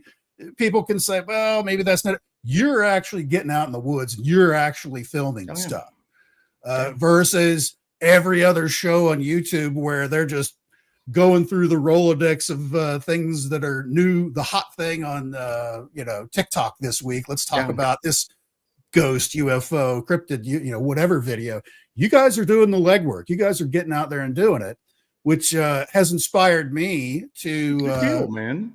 build out like a travel van kind of a thing. It's not a camper van; it's more of a Mhm. reconnaissance van with a bed in it.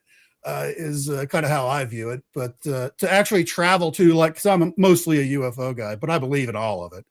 But I can actually travel to hotspots. Like if I had that stuff all built right now, I would have been in New Jersey weeks ago filming all kinds of stuff saying, nope, that's a plane. No, yeah, that is a drone, but it's a regular like civilian type drone. Or that's a That is wacky military awesome. drone. I don't know what that is.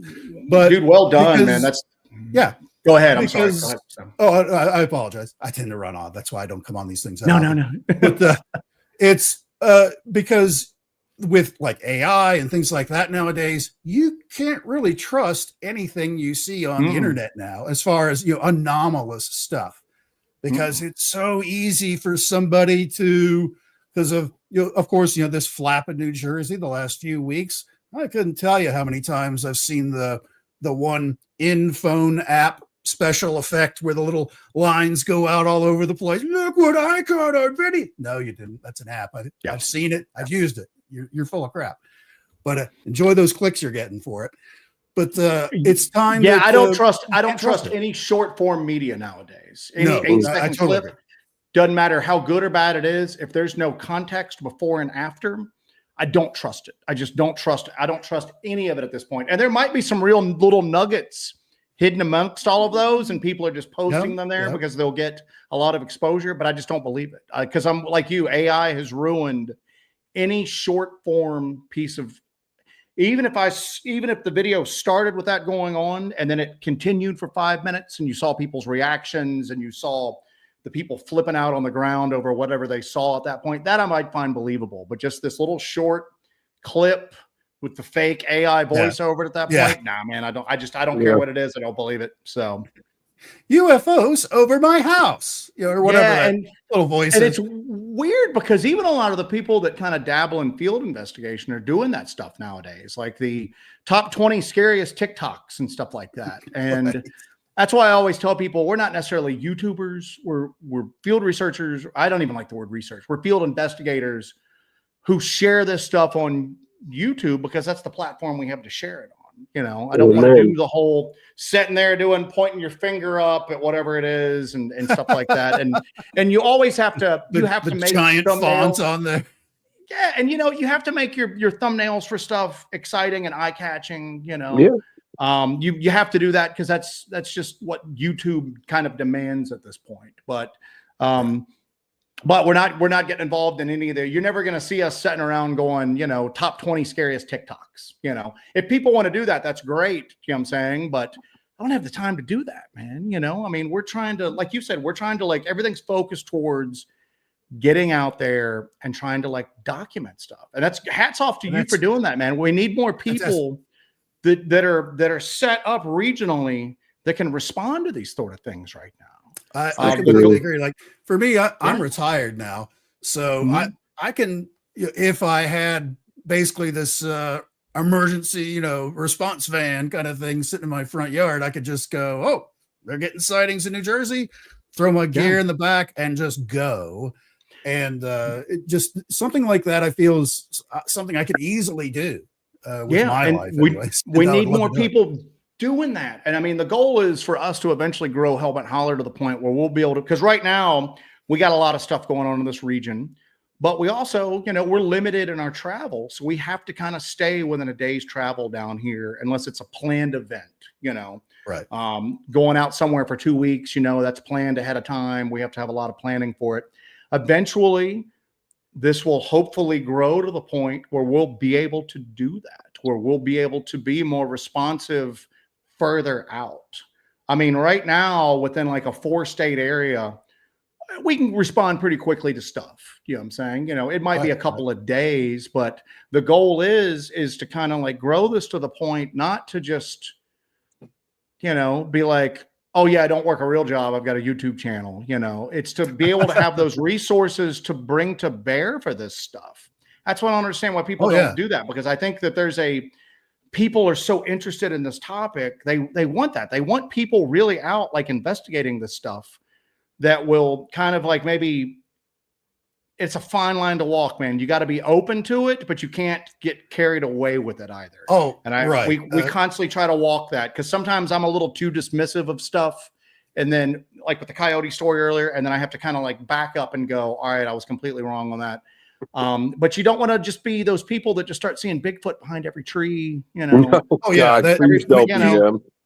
And that's true. Is every light in the sky is a UFO? Every Yeah. twig snap is a Bigfoot. Every creaky floorboard is a ghost. You can get Yeah, in so- too deep. Mhm. My friends and I have a saying of don't keel yourself. John Keel, who wrote a lot of like UFO books. Oh, yeah, things like yeah. that.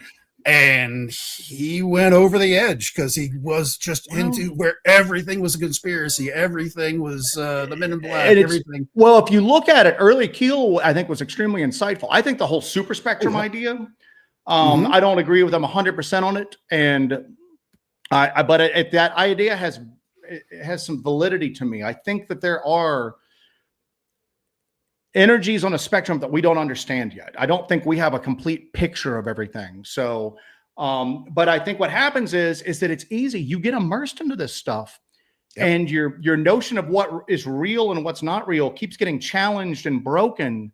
After a while, you've glued it back together so many times. It's just, at that point, you're open to almost anything. And like I said, it's a Right. fine line to walk, man. You got to be open to the idea of it, but not convinced that every single thing is strange. But at the same time, you got to be open to it when it comes along. So That kind of makes me wonder about the tragedy we heard about the last couple of days with the two Bigfoot folks that got lost out in the woods. mhm. That's one of those things where that's very different. Like for me, I'm just driving across the country and stopping and maybe filming something in the sky. Mhm. That's a little different than wandering out in the middle of the woods and maybe getting lost and not knowing how to get Yeah. out. It's one of those. It's like, okay, they were Bigfoot. Were they just interested in it, or were they like Yeah. heavy researchers and just got in way over their head? What happened about these two dudes? I really would like to hear more about that. And I think you will eventually, but that's the public reaction to it in the community. That's what I was talking about earlier. Is keep in mind, I take this stuff deadly seriously, like the actual pursuit of these phenomena. And I always tell people, you always hear that nobody's an expert in any of this stuff, but I think I'm pretty well versed in the mechanics of the search itself, if that makes sense. You know what I'm saying? As far as the equipment goes, skills that we picked up along the way. I don't mean to like beat my own chest, but I would put Jesse and me up against almost anybody out there at this point, including the guys currently looking into Skinwalker Ranch. They may have like more gadgets and better gadgets than we do, but as far as like There's an I think- anomaly over the mesa. Yes, but I think as far as like having like a wide breadth of knowledge, I think we do pretty good at that. And so I'm saying that I know that we're pretty proud of what we've accomplished here, but we try to keep ego out of it though, so That's much great. of this is just self-aggrandizement. When people Mhm. start talking about like, oh, well, they just didn't know what they were doing. You don't know that, man. These guys might have Yeah. been fully prepared. I mean, Jesse had it on a video. I had the ground give away from underneath me, and I went down to my thigh in the ground real quick. I was walking across a root ball of a toppled tree that it looked like firm ground, and it was firm ground except for that spot. I could have easily have broken my leg right there. And Jesse's not carrying me out, No. And we've got a personal locator beacon, but I'm not going to get help within an hour. If I didn't end up getting a Yeah, you're gonna be compound there for a while. fracture right there, I would have probably died right there, because she's not going to be able to pull me up to like put a tourniquet on there. I mean, we did a lot of thinking after that. But what I'm saying is that I think we go in as prepared as anybody possible, and things happen. And I don't know if that's what happened to these guys or not. And guess what? Even if they were ill prepared for it, use it as a teaching thing for everybody. I'm not going to badmouth two guys who were out, looking for answers, who maybe just, everything went wrong with them. So, it's weird too, because I'm watching people. I'm as guilty as anybody. I occasionally doom scroll on Facebook, but I'm looking at people that I personally know have never spent a night in the woods, that are now all of a sudden like expert woodsmen, on what these guys Yeah. should Yeah, not have done. That's at what that point. scares me the most about the incident with these two guys is like, were these guys just like way over their head, just walking 10 feet into the woods, or did they really get mixed up somehow, or whatever equipment what's happened to these guys? I'm very interested to hear the rest of that story. Couple quick housekeeping things, not to cut you guys off. Kim, welcome to the membership. Thank you. We appreciate the support. Definitely. Our buddy Ray is in here. Been inactive for a while. I'm binge watching all the past videos, been dealing with the challenges, looking forward to 2025 and your upcoming field researches. Happy New Year. Thank you, Ray. We definitely appreciate it. Our boy Hawk for more NyQuil. I swear about elderberry syrup, blended or already mixed up, or funds for camera. And I'm going to put up on our thing, because I always, anytime we go, hey, we need to try to obtain this equipment, I always try to show people what we're doing with it or why we're doing it. I'll show you guys what I'm talking about. The camera, my camera housing is and you don't usually see my setup because that's what I'm filming on. I got a lot of stuff going on there, man. The camera housing starting to give way on it, and I just gotta replace it, or the whole thing's gonna we're gonna be basically filming on crappy GoPro 8s at that point. So, Alan, I am thank you, my surprised friend. you don't have a separate video just with all the tech that you guys carry into the woods with you. We did something like that before, and we don't speak at a lot of conferences, because when we do the conferences, we have a great time talking to people. We turned a bunch down within the past like 4 months, just because it's just a time thing. They're so time consuming, and then it's time away from the woods, and they are fun. It's easy to just all of a sudden go, wow, I'm doing a conference, 2 conferences a month for the rest of the year. That's going to cut down our time, like actually doing the investigations. But I used to set up all of our equipment and like talk to people about it, and I will admit my pettiness on this. You know what I'm saying? I would see other people that do what we do that then would all of a sudden go, oh, look at this, something great that I came up with, and then bring out something that I showed them. And I just went, I'm not doing that anymore. I'll still help people who are serious about it. A gentleman reached out to me a couple months ago about infrasound and wanted some advice, and he has a website. So I clicked on his website and I just went, all right, this guy's serious. And I even told him, I don't usually answer these anymore, but here's what you would need to do, blah, blah, blah. And people that are serious about it, and especially people that there's been like some back and forth information on it. The other thing I worry about too sometimes is that one of my pet peeves is people will get this equipment and then they don't know how it operates. And I understand, I didn't go to college for any of this stuff, That I was an goes for anthropology these major. too. Trying to take a picture of a pinpoint of light in the middle of the night. There's settings on here that'll make it look a lot better. You just got to play with it. But like, what would worry me a little bit is that people would not take the time to learn how to use this equipment, and they would very visibly misuse it. And then to me, all of a sudden, that's decreased the validity of anything that the people who do know how to use it captures, if that makes sense. Right. So you've got people that are using tri-field meters saying that they're picking up infrasound on it.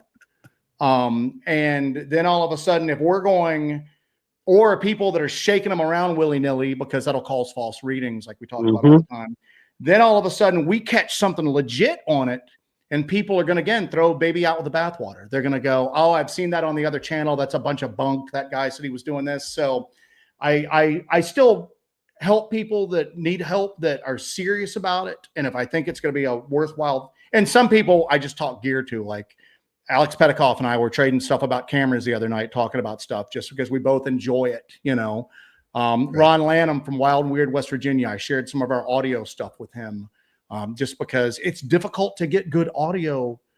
I mean, wildlife biologists that do field recording, they have certain procedures that they use, but they're not doing what we do. They're not tramping around in the woods, It's difficult to get that stuff. So it's when you figure out something, that works, which is kind of what we're honing in on right now.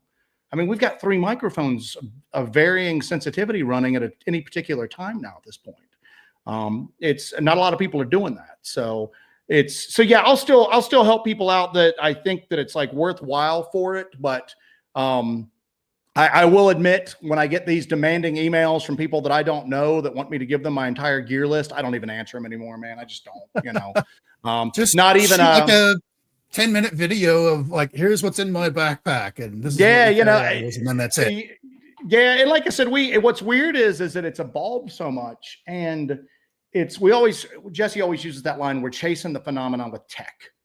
It's something will happen and we don't have the ability to capture it, or record it or film it, and then we come back and we go, what could we have used then? Yeah, but then you're carrying everything. You're like go gadget researcher, and it's just 100 different things on you. It's a guessing game as to what we're going to need when we go out. I mean, sometimes I've been like, do you have this? And Jesse's like, no, I don't have that. I'm going, I was just a wishful thinking maybe that you decided to pick it up before we left. We'll go out geared for like a Bigfoot hunt, and we have paranormal stuff happen.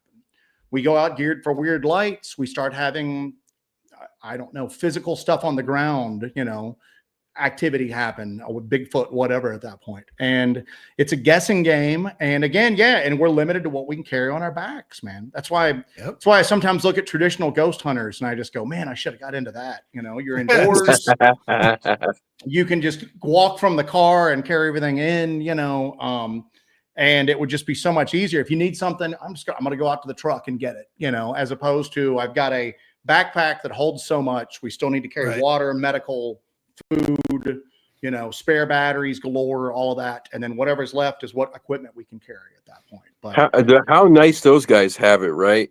They're nice. They're inside of a building. It's there's no weather. There's no thought of like murderous hillbillies sneaking up on you. Those prima donna ghost hunters. Good Lordy. Hey, if anybody else wants to hop in, I'm going to wrap this up over the next few minutes. I'm going to post this link one more time down here in the chat. And a couple quick things here. Kim, thank you so much for that. We appreciate it. We appreciate it so much. Our boy EDP, hope everyone has a happy new year. Stick to your goals if you make any. See you next year. And then our buddy Ray comes back. He goes, predicting 2025, you'll experience your first clear Class A Bigfoot sighting. I had a sighting of something when I was a kid, but I don't know whether it was real, if I dreamed it, or if somebody hoaxed me. So I can't say I had whatever happened, whether I dreamed it, I saw it for real, or somebody hoaxed me. That's what set me on all of this. But all I can tell you is that the goal is if we have that, we'll have footage of it. It's not going to be a 6-second TikTok clip. It's going to be what led up to it, the sighting itself, and then the aftermath at that point. So that is the whole goal with all of this stuff. So hopefully your prediction is correct. And that will be that's a good one. What happens in 2025. And that's what's missing from so many of these of these clips is that the before and after, right? Mm-hmm. These clips are always just of the actual sighting and nothing else. There's no context. There's no, well, what were you doing? Because otherwise this may have just been set up for that moment. So yeah, it's so important. I don't think a lot of people realize having that narrative of the whole process there, what that means for that evidence. Yeah, it's and that's the thing is, but it's, again, you get down to this, you have the best of intentions, then you have to deal with the reality of the situation with a lot of this stuff. I get told every week I need to run rear facing cameras. Every week I get those comments without fail, and I'm going, I understand that. I understand that people think that that's something that's viable in every situation out there, but a lot of the terrain we operate on, that doesn't work. It just doesn't work. And then now I have an additional, excuse me, I don't know, 16, 24, 32 hours of video that I have to review at this point, of mostly just branches hitting it. Yeah, it's a lot. You have to run it on external power. Action cam batteries don't last that long. And regardless, you can set a timer, you can do anything you want. You're going to get caught up in the moment. You're going to forget it. And then 2 or 3 hours later, you're going to go, crap, I never changed the battery in the GoPro. It's been dead for 3 hours. So you have to run it off external power. Then all it's going to take is, go ahead. I was going to say, as everyone knows, everything happens when you've got the old battery and your new battery swapping out thing. That's exactly when everything happens. We always say the best audio that we never caught, the best audio we've ever heard. And we've caught some crazy audio over the past year. We've caught some really crazy audio, and that's why we're in a real just I got an audio system that I'm trying to figure out the mechanics of right now, but if we do, it's going to be freaking next level. But the greatest audio we ever caught, and everybody knows the story. We had our first experience like jointly, Jesse and I at Panther Town. And then we were like, it was going to take us one of two ways. We were either just going to stop doing this stuff entirely, or we were going to go the route that we took. We were going to go, we need to look into this more. We want to try to document it. We want to try to understand even just a small portion of what's going on out there. Well, we started out, we got like I said, I understand the folklore behind all of this stuff. I can't say understand it. I know the folklore behind a lot of this stuff. I know the legends, traditions, superstitions, all of that. But I always I was aware of that in a very kind of clinical aspect. It really didn't strike home to me until I started doing this. But as far as the equipment goes, I don't freaking know anything about cameras, man. Or at least I didn't back then. I didn't know anything about like, tri-field meters or spectrum analyzers or, how sound travels or anything like that. I didn't know any of that. So we started off with a no-name Chinese knockoff camcorder that we got off Amazon Warehouse. And it's just one of those with the weird Chinese company name, but we got it because it had night vision capabilities on it. That's all we had. That's all we had. And then we got some like knockoff GoPros. I think they're like a Caso brand that would work okay-ish in like real clear, bright sunlight. But this moment it got a little dark, you just lost it. But we were out one night and the batteries are crappy. We don't have a lot of them, We came back to camp and I'm charging batteries and we're cooking hot dogs. I'll never forget. And we're sitting there. And we had just a crappy no-name battery charger thing that we were trying to charge the camera batteries off of. It took forever to charge them. And we start hearing what sounds like a siren. Just this rise and this fall. And we thought it was a siren at first. We look at each other and then we both kind of go, how did an ambulance get up here? Because we were in a 4-wheel drive and we had to hike in for miles. We couldn't make it up with the 4-wheel drive. The road was just gone. And I'm going, how did somebody get an ambulance back in here? And then we realized it wasn't an ambulance. It was like a vocalization that was rising and then falling, rising and then falling. And we look at each other and we just literally throw the food. We're scrambling. We're trying to get a battery back in the camera. And I'll never forget it. I got a battery that's charging. It's got a little bit of charge on it. Pulled it off, snapped it in, opened it and powered it on. And right as I did that, it's like somebody flipped a switch. And to this day, that has like bothered us. To this day, it's bothered us. But guess what? It doesn't matter how prepared you are. Stuff like that still happens. I mean, I don't know how many recorders I tried to run in the Grove that would just break down, burn out, they'd work perfectly at home. They worked perfectly in the vehicle before we hiked in. We'd get there, they would never work. And that happened on live stream. We live streamed that so people would see it happening. And you would see it just start to, and you would see my frustration just going, it did it to me again. It did it to me again. And that's the place that I always tell people that if I ever had anything that you could consider mind speak is, I think it was the last time we tried to put a recorder out there and I turned it on and it powered on for a second and then it just went black. It never worked again. Screen just went dark. It never powered on again after that. It just chose that moment to just cease working. And I'm hiking out and I'm so frustrated and I'm just realizing that what we're up against is so much bigger than we are.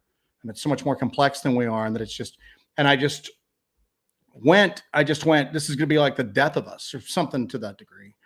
And, where this thing's going to probably kill us out here one day. And I just had, and just all of a sudden in my mind, just this weird, errant, very strong thought that went, we're not going to kill you. We're having too much fun effing with you, And I just went, what the hell, where did that come from? Do you know what I'm saying? And it used vernacular like that. It used a slang term, a profane slang term, but very weird. But it just came, it almost knocked my own thoughts out of the way. That might've just been me. I was frustrated. I was tired. I was probably dehydrated, But it was weird, man. It just seemed different than the rest of my thoughts. And later on, I'm looking at it going, maybe that's what people who experience mind speak, maybe that's what they're experiencing. I don't know. So anyway. have you lost a lot of equipment out in the woods where it just gets fried like that?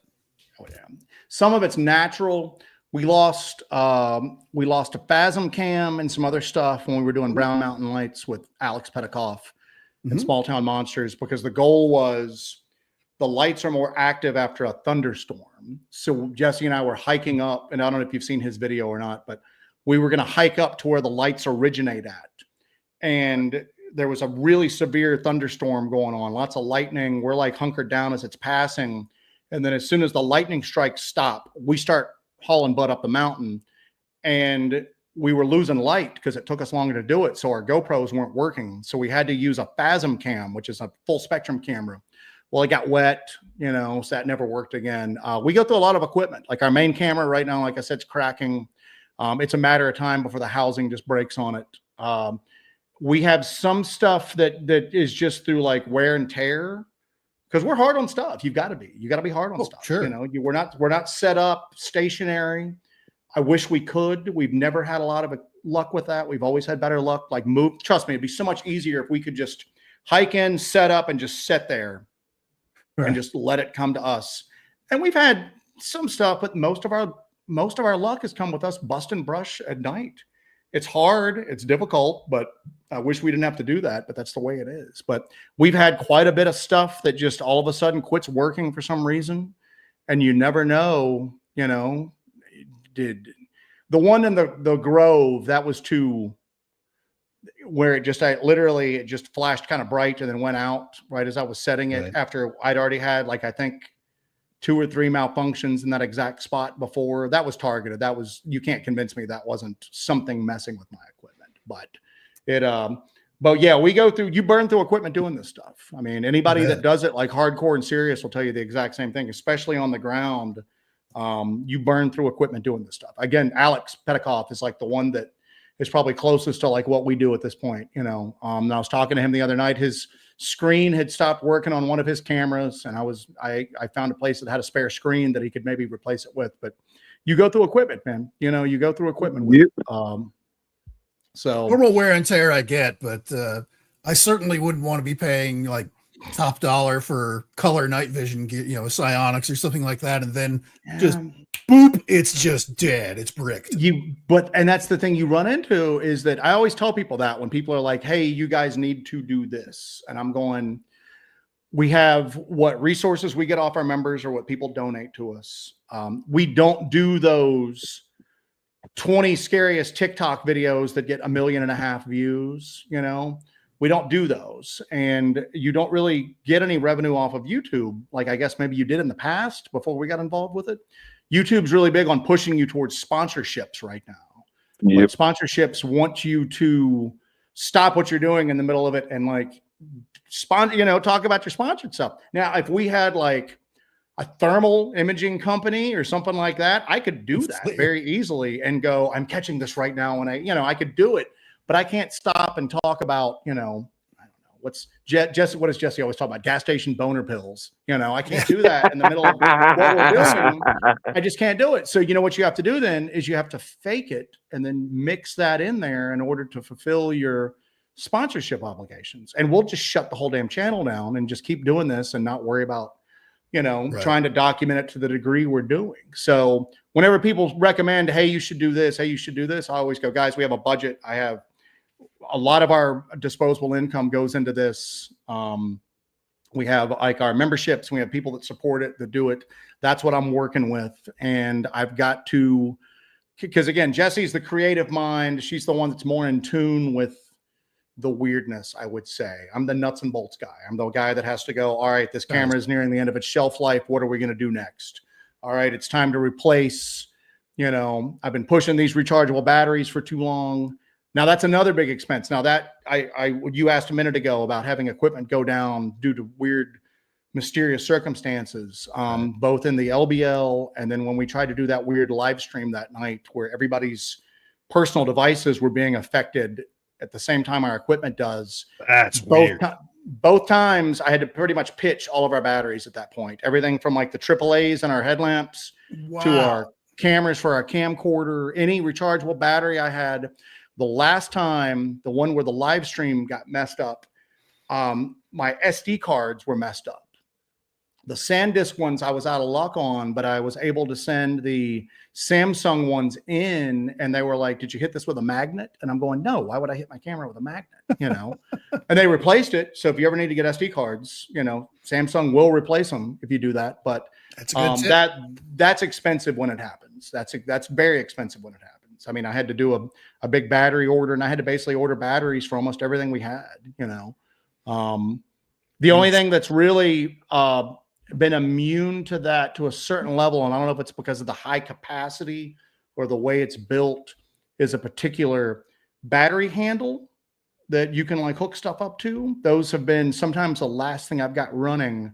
And I don't know if it's just the construction on them or it's just because they've got such a large power capacity, but they're discontinued right now anyway. So when mine are done, they're done. But thank you for that, Rick. We appreciate that. Happy New Year, my friend. So, but anyway, guys, we're going to wrap this up. Enzo, thank you. Well, actually, hold on. I got a couple people here that want to hop on, Enzo. I'm going to hit them real quick. Thank you so much for joining us, man. Hey, reach out and let Thanks me so much for having me on. if you want to share anything on your van, hellbentholler@gmail.com. I obviously I'll keep confidential anything you share with me, but I'd kind of like to see what you got going on there. So I will do that, sir. Thank you very much. Happy a New good Year, one, buddy. buddy. Happy New Year. Happy New everybody. Year. All right, we're gonna hit these. Kaiju Ninja. Yo, What's up, Joe and what's up, Kyle? How buddy? you doing? How are you, sir? I'm doing good. Happy New Year. Happy New Year, man. You got a prediction for us, or? Yeah, I think there's gonna be more cryptid stuff coming out. I think this year it was like the UFO thing, and now I think next year is gonna be the cryptid thing. So you might be seeing more sightings of cryptids, and I kind of mentioned that in the chat. Maybe the government might give them a specific term, like they did with the UFOs with UAPs. You might they might come out with a specific name for them. And I think there's gonna be a lot more sightings, especially with all this new technology that we're like you're just discussing. We're probably gonna see a lot more sightings, and maybe even more, hopefully, good evidence come out next year. And I also think we have some volcanoes near me, like Mount St. Helens, like in Mount Rainier. Those might blow up. I have a feeling one of those, if not both of them, might blow up pretty soon. Because they've been talking about there's been activity at those mountains, volcanoes. So I predict at least maybe one of those might blow up next year. I predict that we're going to get some more really awesome audio from Bumping Lake this year. That's what I predict. I'm planning on going back there, yeah, and I'm probably going to Bluff Creek in July as well. So nice, good deal. So yeah, and nice. I also wanted to mention, like, you're talking about the equipment failing. I can't tell you how many times that's happened to me. I've had a bunch of recorders fail.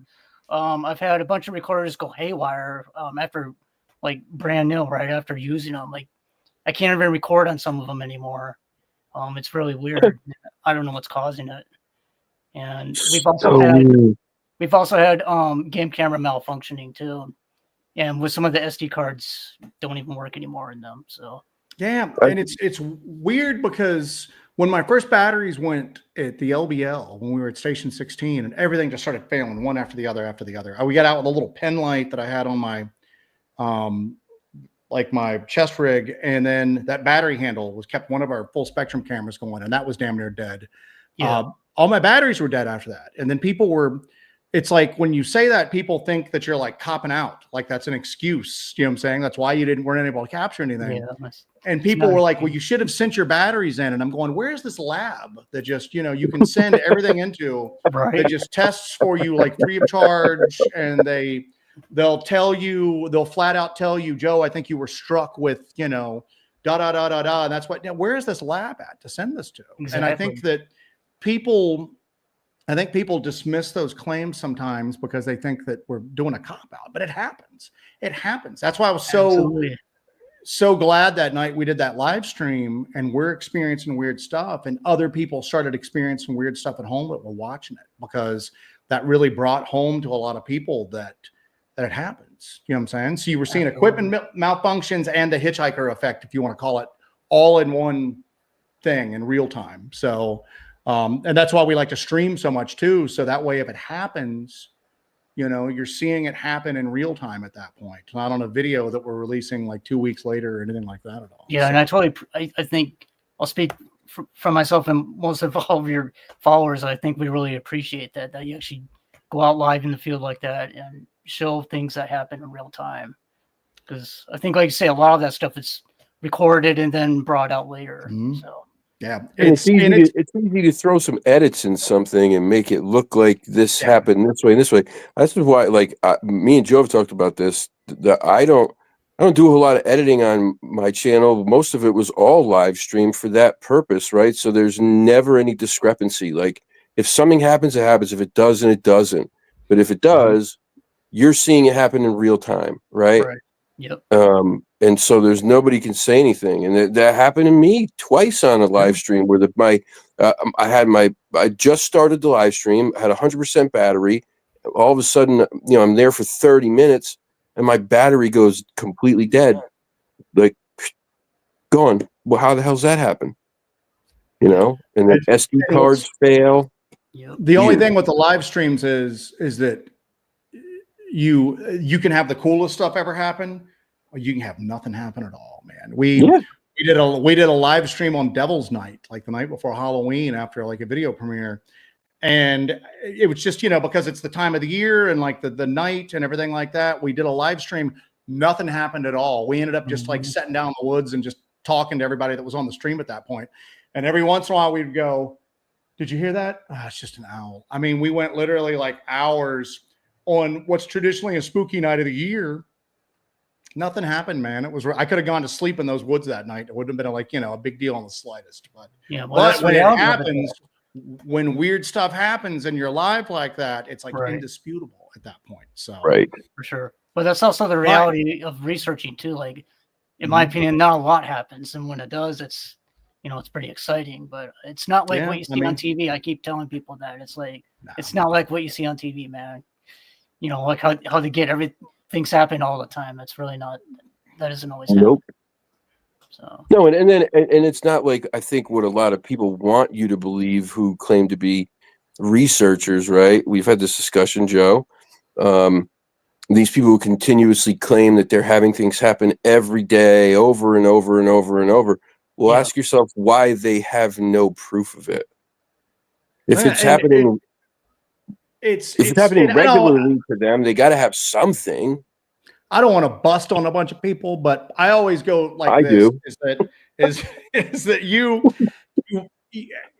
I've yet to hear a really good explanation of why that doesn't happen, because we're literally out with cameras going through the friggin' woods trying to encounter this stuff, and people are saying that they're encountering it like willy-nilly. Now, some people, I take that back. There's 2 people that I can think of that have given me good explanations why, but their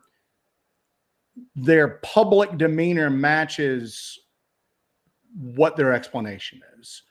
It's the people that want to get in front of every camera out there, you know, and, you know, they're on YouTube 5 nights a week sometimes, sharing this vast array of stuff that's happened to them and their in-depth, intimate knowledge of these things. And I'm going, why have you not, you know, why not try to take a camera out and like try to document some of this stuff, man? Exactly. Well, you know, I don't want the world to, obviously you want the world to know. Don't say you don't want the world to know. You're here right now on YouTube speaking about it. You know, we can't get away from a microphone. You obviously want the world to know about it. Guess what? You obviously want people to think that you know what you're talking about. Here's a great way to do it. Film it. You know what I'm saying? Just film it. And even if it's not the best footage out there, we'll at least see that you were there, see that you experienced something. And then if it's happening all the time, we'll see the pattern, and maybe we can like figure some stuff out here. But yeah, I agree. it's I don't know. It is what it is, man. But anyway, Kaiju, we're gonna head on to the next one and wrap it up, buddy. Good luck with some audio in 2025. Yeah, for sure. And, for sure. Looking for some good stuff from you, buddy. Thank you, man. All right. Yeah, thanks for having me on. Later, Tristan. Happy New Year. See you guys. Happy New Year, buddy. Thanks. All Such a right, nice dude. bringing on our last one, Ghetto Yeti. Whoa. Man, the myth. What is up? How are you? I'm good. How have you guys been? Sorry. to We're hear doing Jesse's great, sick. man. We're doing great. So, Heck, all right. man. Yeah, just What's going on? you know, What- sweating away in Texas down here. what's so your what's yeah. it, Huh? what's your prediction for 2025? Lay it on us. What you got? I think this year that I think that the the adaptation of the CE5 thing that Jesse's doing, I think that's gonna like pay off. I've done CE5 and more or less work. You know, I mean, Mhm. ish. I mean, I didn't talk to any like weird little gray men or anything, but you know, we saw stuff, and my daughter and I went out to the river one night and you know did it, and it was simple and it was direct, and yeah, I think that's got a lot of possibility for being something that would be, you know, if she's, you know, gets the method together right. I mean, that'd be a trip to be on live stream and you know all of a sudden like boom, you know, some sort of Well, she does communication what, happens. what she's done is she's done that variation of the Estes method. Yeah. And okay. you always fall into this is that so she's wearing noise canceling headphones, she's got the bandana on. So she's doing it on I'm- the Estes instead of Yeah, and I'm asking questions and I'm getting weird responses. But here's the deal: to the people at home, Those were real weird responses that last time. very weird responses, but you could still, a skeptic could still sit there and go, BS. She hears every word he's saying. They've got this figured out ahead of time. Yeah, it's playing This is through all the a bunch of headphones. bunk. They're not really noise canceling, whatever, you know. Yeah. Yeah, somebody could say that. You know what I'm saying? Somebody could go, oh, they're hoaxing us here. But what's crazy is that the last two times she's tried to do that, the woods have come alive around us, man. I mean, crazy stuff. One night we were catching like weird calls. I started hearing what sounded like children laughing. Wow. And just all of this stuff. It wasn't there before until she goes into this Into that. state. Will you So pick then up she- that frequency and those vibes? Yeah.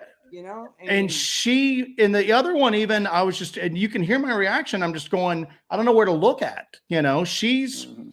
got a blindfold and noise canceling headphones on. And now I'm worried if something happens to me, she's never going to know. And I know that sounds She dramatic, just disappeared. but that's the thought that's always in my mind, that if something comes out of this tree line right now and gets me, she has no clue. You know what I'm saying? Yeah, She's going to just right. be sitting there. That's a Yeah. scary thought. Cause like I said, especially on that one in that cemetery, the woods were alive. There was stuff oh, that all was around me crazy around you. that started up when she got into that state and she started doing that weird twitching and all that, man. And it's just, and then Well, the other thing too is she's I taking it was- beyond traditional CE5. She's looking at stuff like different contact modalities through like history that different Mhm. cultures have done. Oh, that's Everything from like, you know, like she's not going to do this, but like self-flagellation. She's looking Right, into yeah. fasting stuff, everything like that. Just what different cultures have used to Creating be able to altars. facilitate communication, man. It's Yeah. bizarre. So Yeah. That's really interesting. I mean, I think that, I mean, it's got pretty decent possibility. And Jesse's so, you know, well, she's a witch. What you gonna do? she's in tune to this stuff, Yeah, man. She's she like, is. and she's She's in got it. tune to this She stuff. does, and it. You know, I think that like that's got really good possibility, and I just the level that you guys have gotten to at this point too. It's like really astonishing. Like it's exceptional. I mean, like I started watching you guys after Jesse did that interview on Dark Waters, Mhm. and what do y'all have? Like 500 subscribers or something, 1,000 maybe then. Something If- we If that, yeah. you know, but Yeah. I mean, and it was good back then. But man, your cinematography has gotten really great. Jesse's editing and sound design is killer. And like the last like 4 probably things I've seen, like the tension. I mean, and I know that that is actually what's going on too. Yeah. But like being able to translate that, you know, filmically. I went to film school. It's not easy. No, it's not. And she has no training in that. But the whole no, goal was she's got it, you know. we would experience this weird stuff that would be very tense at the time. And then you would take like the video and you'd put it out. And I would go, I was there and I'm watching this, Yeah, and this that's- doesn't carry the kinda same boring. weight. It doesn't carry the same weight that it did when we were there. Yeah. And that was the goal, is to try to bring to life what we were feeling and experiencing there. And, you know, you can have the best evidence of anything in the world, and if your delivery is terrible, nobody's going to pay any attention to it, you No. know? So No. So that was the goal, to do that. And I'll tell you, with Jesse being tied into this stuff, I was thinking this the other day, is that I always say that I can't say never, because I've had a couple things happen to me solo, especially in the Grove when I would go in there and live stream by myself. Nothing major, but I've had some weird stuff happen. But up until that point, nothing really weird had ever happened to me solo. I was always with Jesse. Yeah. Stuff like that would happen. And I would go, I don't know if it's because she's a woman or if it's because some weird quality about her. But you know, I've only really gone out and done this stuff with her before. So I've got a sample size of one. Yeah. But I was thinking of this the other day, and something that doesn't really get any like attention from people. When we were doing that one little Grove video and we found those small footprints on the shoreline With the big dog print. yeah, she led us right there. I mean, and she led us right there, and that's a big ass shoreline. And Yeah. even then, I'm going, why did you choose? Because it wasn't an easy route to get down. And she goes, I don't know. This is just the way I came. And I'm going, no, just back up. There's got to be something. What made you? The easy way to go would be to go down here. There's nothing down here at all that would have brought us here. Why did we come down? Why this? did you walk directly to that spot? She can't verbalize it. She can't even go, oh, I felt drawn here. Sometimes she'll just go, that just felt like what I was supposed to do. But there she's just going, we needed to come here. And I'm going, what the heck? Because I watched that happen in real time, and it didn't even dawn on me at first until I'm down there looking at this stuff, and I'm going, wait, why did we come here? Why did you lead the way here? And if you look at that video, she's always pulling ahead of me. It's always always, yeah. because I'm carrying everything. But she just goes, and you know, other people could go, well, you went there because you planted them. Yeah, I'm out there with rubber tiny feet, Yeah. saying, you know, Giant dog prints, tiny people and I prints. floated while I did it because none of my tracks are next to Or it. That's next what I to always it. ask. Right.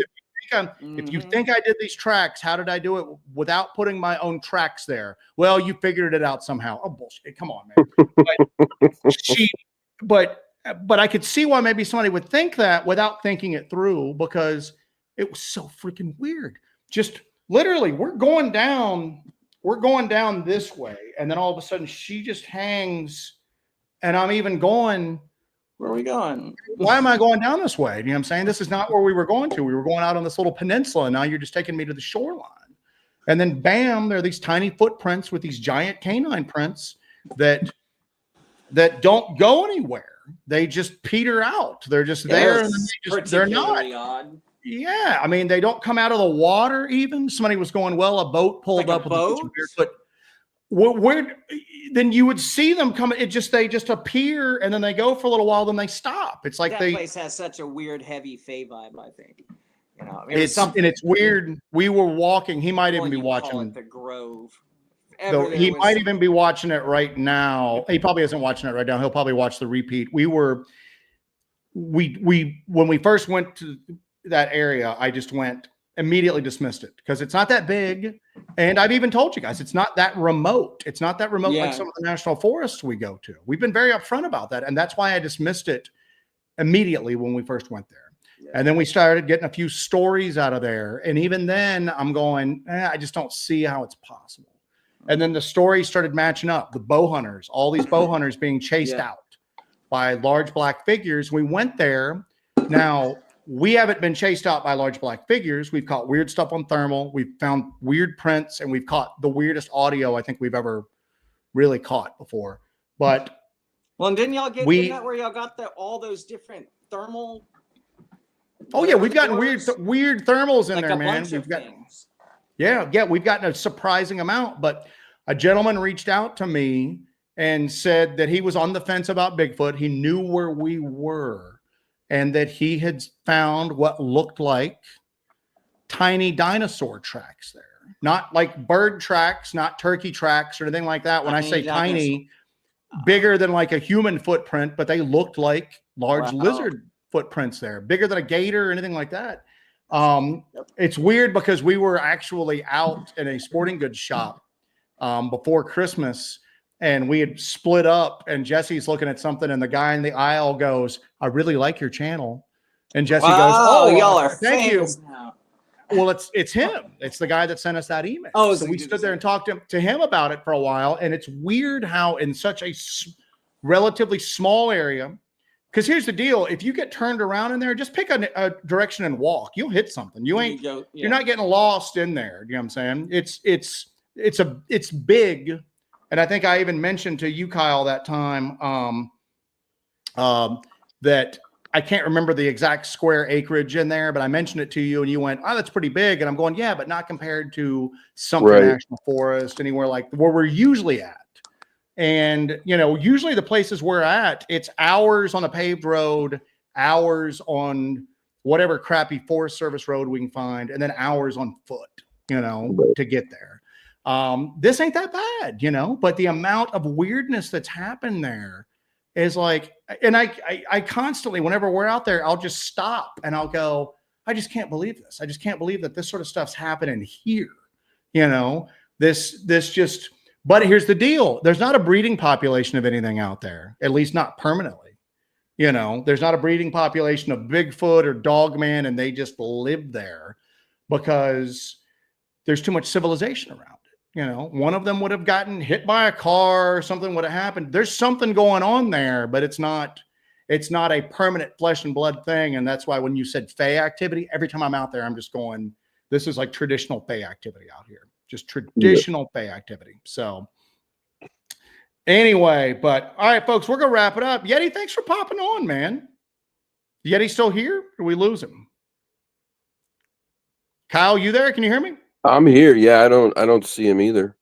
We got a black screen. Yeti, if you're still there, man, thank you for hopping on. So, Jubba Jam, you were a member once before. Thank you for coming back to the membership, man. We greatly appreciate it. So, but anyway, guys, I know this phone thing was difficult, man. I should have worn my glasses. I'm sitting here squinting this whole time. I can't see anything. Oh, good Lord, man. But all right, let's see what else we got here, guys. William Kennedy asked for a knife check. My buddy Denim Devil. I'm gonna pop on as proof of life. I look like death, but I've been watching the show. Hey guys, I'm sick. Sorry. Love you guys. Thank you guys so much. I'll be in a Feel second. better, Jeff. I was carrying today this is a cold steel Terminator. And for those of you out there that have seen Platoon, this is what Sergeant Barnes carries on his vest. Sergeant Barnes is like one of my favorite characters, man. But this is the one that he kind of cuts guy's face with when he's, you know, but yeah, that's what I'm carrying today. It's Cold Steel Terminator. What do you got there, Kyle? I don't know. It's something I picked up online. I'm not even sure what the hell it is, to be completely honest with you. Hold it up when we get a look at it. It is I think it says Lothar, maybe. Hang on, my glasses aren't on. Hold it up to the screen. Let's see it. I have no clue what that is, so never It's mind. nothing crazy. It was like $30, dude. My good knife is somewhere over there. I don't have knives like you guys do. I'm actually selling off a bunch of knives. So, because again, we got cameras to buy, so I'm going to be doing like a big knife sale. We're going to try to parse the collection down because we need cameras more than we need knives right now. So I will let some of you guys know if anybody's interested in some of that stuff, what we will do as far as selling some stuff, man. Because yeah, I got to get. We're 20% of the way. Well, I got to factor in tonight, probably 40% of the way to the replacement main cam, and then I need a streaming cam, and then I've got another camera system that I'm dreaming up that Jesse can use simultaneously while I'm doing this. Because again, as soon as you guys said that, I got the same feeling. Just something's looming, man. Something is looming. It's literally, I can't tell you how much I stressed Jesse out over the camera cracking, because I'm just going, we've got to have it. We've got to have it. We can't just go out with like, you know, GoPros that don't work in the dark. We've got to have this. I mean, I stressed the poor girl out like you would not believe at that point. I agree. Anyway. I think everything's been trending towards something like something big happening this, you know, in the near future. Yeah. I just think everything has been with you guys in particular, but even just, I think the world right now, I think it's just weird. It's weird because I try not to, I don't want us to ever like present ourselves like we think we walk on water or something like that. I don't think there's anything special about us. I don't think that there's anything, if there's anything we're good at, it's thinking outside the box and being obsessive over it. You know what I'm saying? Just obsessing over this stuff, I think, is our main strength at this point. I think you have more than that, though, Joe. And I think it's hard to see sometimes when you're on the inside. I think you guys kind of have this perfect recipe of all of that, right? You have this amazingly vast knowledge of so much stuff. I think you're both deceptively smart, and I don't mean that as like, you should be stupid. I just mean like the amount of things that you both know is really kind of nuts. Because about the thing is that's a natural progression to like getting a peek behind the curtain, man. And that's my thing is that people are claiming they're having repeated encounters out there day after day after day. And I know a couple people like that. That's why I rescinded that. One of which is in the chat tonight. Has had multiple encounters of stuff, who doesn't like to talk about it publicly, won't talk about it publicly, and is more knowledgeable than I am about it. He's in the chat this evening. He might still be here. But like I said, his public persona matches what he talks about.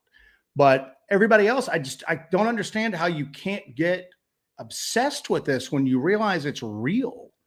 How do you just not become like I mean, I guess I can't say that. I guess people deal with stuff differently. And I guess some people just go, it's real. I just, I want to maintain normalcy, but like all normalcy went out the door for us, man. I mean, it's just, and that's the long and the short of it. I mean, it's, and like I said, I think that's it, is that obsessive nature, again, because I didn't know anything about cameras, I didn't know anything about any of this stuff at all. No, but you learn. But I had to learn it. Necessary. Yeah. But the other part of that too, what I was going to say, Joe, I'm sorry to mean to interrupt you, but and I think this is also just as important, is that Jesse has this connection to things, man. Yeah. Like Jesse has some extra je ne sais quoi, right? Yeah. Like this thing that connects her to this weird stuff. It's just what you were talking about before. How come she led you right to that thing? How come she gets these feelings and she knows that there's, something is going to happen, or that stuff. Like, I think it's all that combination that makes you guys different from everybody else. It's the perfect recipe, man. And it seems like with her, the more it happens, there is something to be said with that whole thing of like, the more you look into this, the stuff looks back. And I do think that certain people out there shine a little brighter than the rest of us to these phenomena, and they attract them in, they draw them in for whatever reason. I'm not like that. Okay. If I have a skill set, it's working out the nuts and bolts. And again, I don't have any training on this stuff. A lot of times I'm sitting down on like my living room floor with bags of spare parts, trying to cobble something together that I came up with in my head, that's where my skill set out. But Jesse is, and again, you always hear these people that are like, oh, I have a special connection to the other side, or blah, blah, blah, blah, blah. There's a lot of BS that goes on out there, man. Yep. But with her, like I said, I watch it happen with my own eyes. I watch it happen, like, and it's just, it's, I'm not going to deny it. It's cool. We're looking to document mysterious phenomena. So when mysterious phenomena occur, that's what we're looking for. You know what I'm saying? That's great. But it is sometimes scary. And like I said, like I mentioned, when she does that Estes method, both times when the woods have come alive, that's been my thought, is that if something happens to me right now, she's not even going to know I'm gone. She's going to be sitting there with blindfold, noise canceling headphones. Something could come out of this tree line, take me. She ain't going to hear me scream, and it's just, she's going to be there alone, blind and deaf to the world around. I mean, that's real. That has bothered me each time we've done that, because I think that there's a weird kind of like,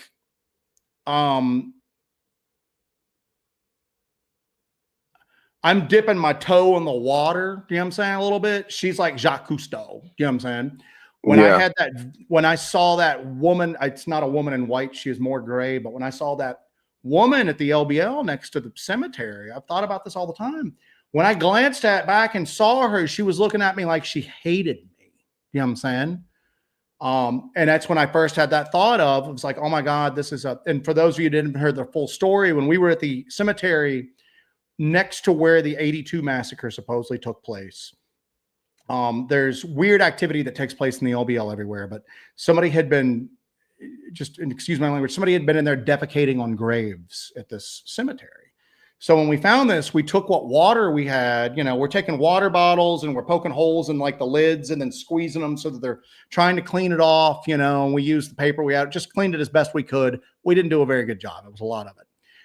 So later that night, you know, on the summer solstice, pretty much damn near to the exact moment of the solstice, I look over my shoulder and I see a woman who's all in gray at the top of this hill next to the cemetery, just glaring at me. And the thought that goes through my head instantly is, oh crap, it's somebody's family member is buried here. She's here to visit and she sees how messed up the cemetery is and she thinks we did it because we're the only people out here. And I couldn't even finish that thought. And she just vanishes in front of my eyes. But here's the deal, is that I've thought about this before. She was staring at me like she hated me. I wasn't supposed to be there. She wasn't staring at Jesse like that. I was like an intruder at that particular moment in time, the summer solstice, next to the cemetery in an area that's supposedly charged with like high strangeness. I don't think she would have given Jesse that reaction. I think Jesse is more at home with that stuff, and I'm kind of the intruder.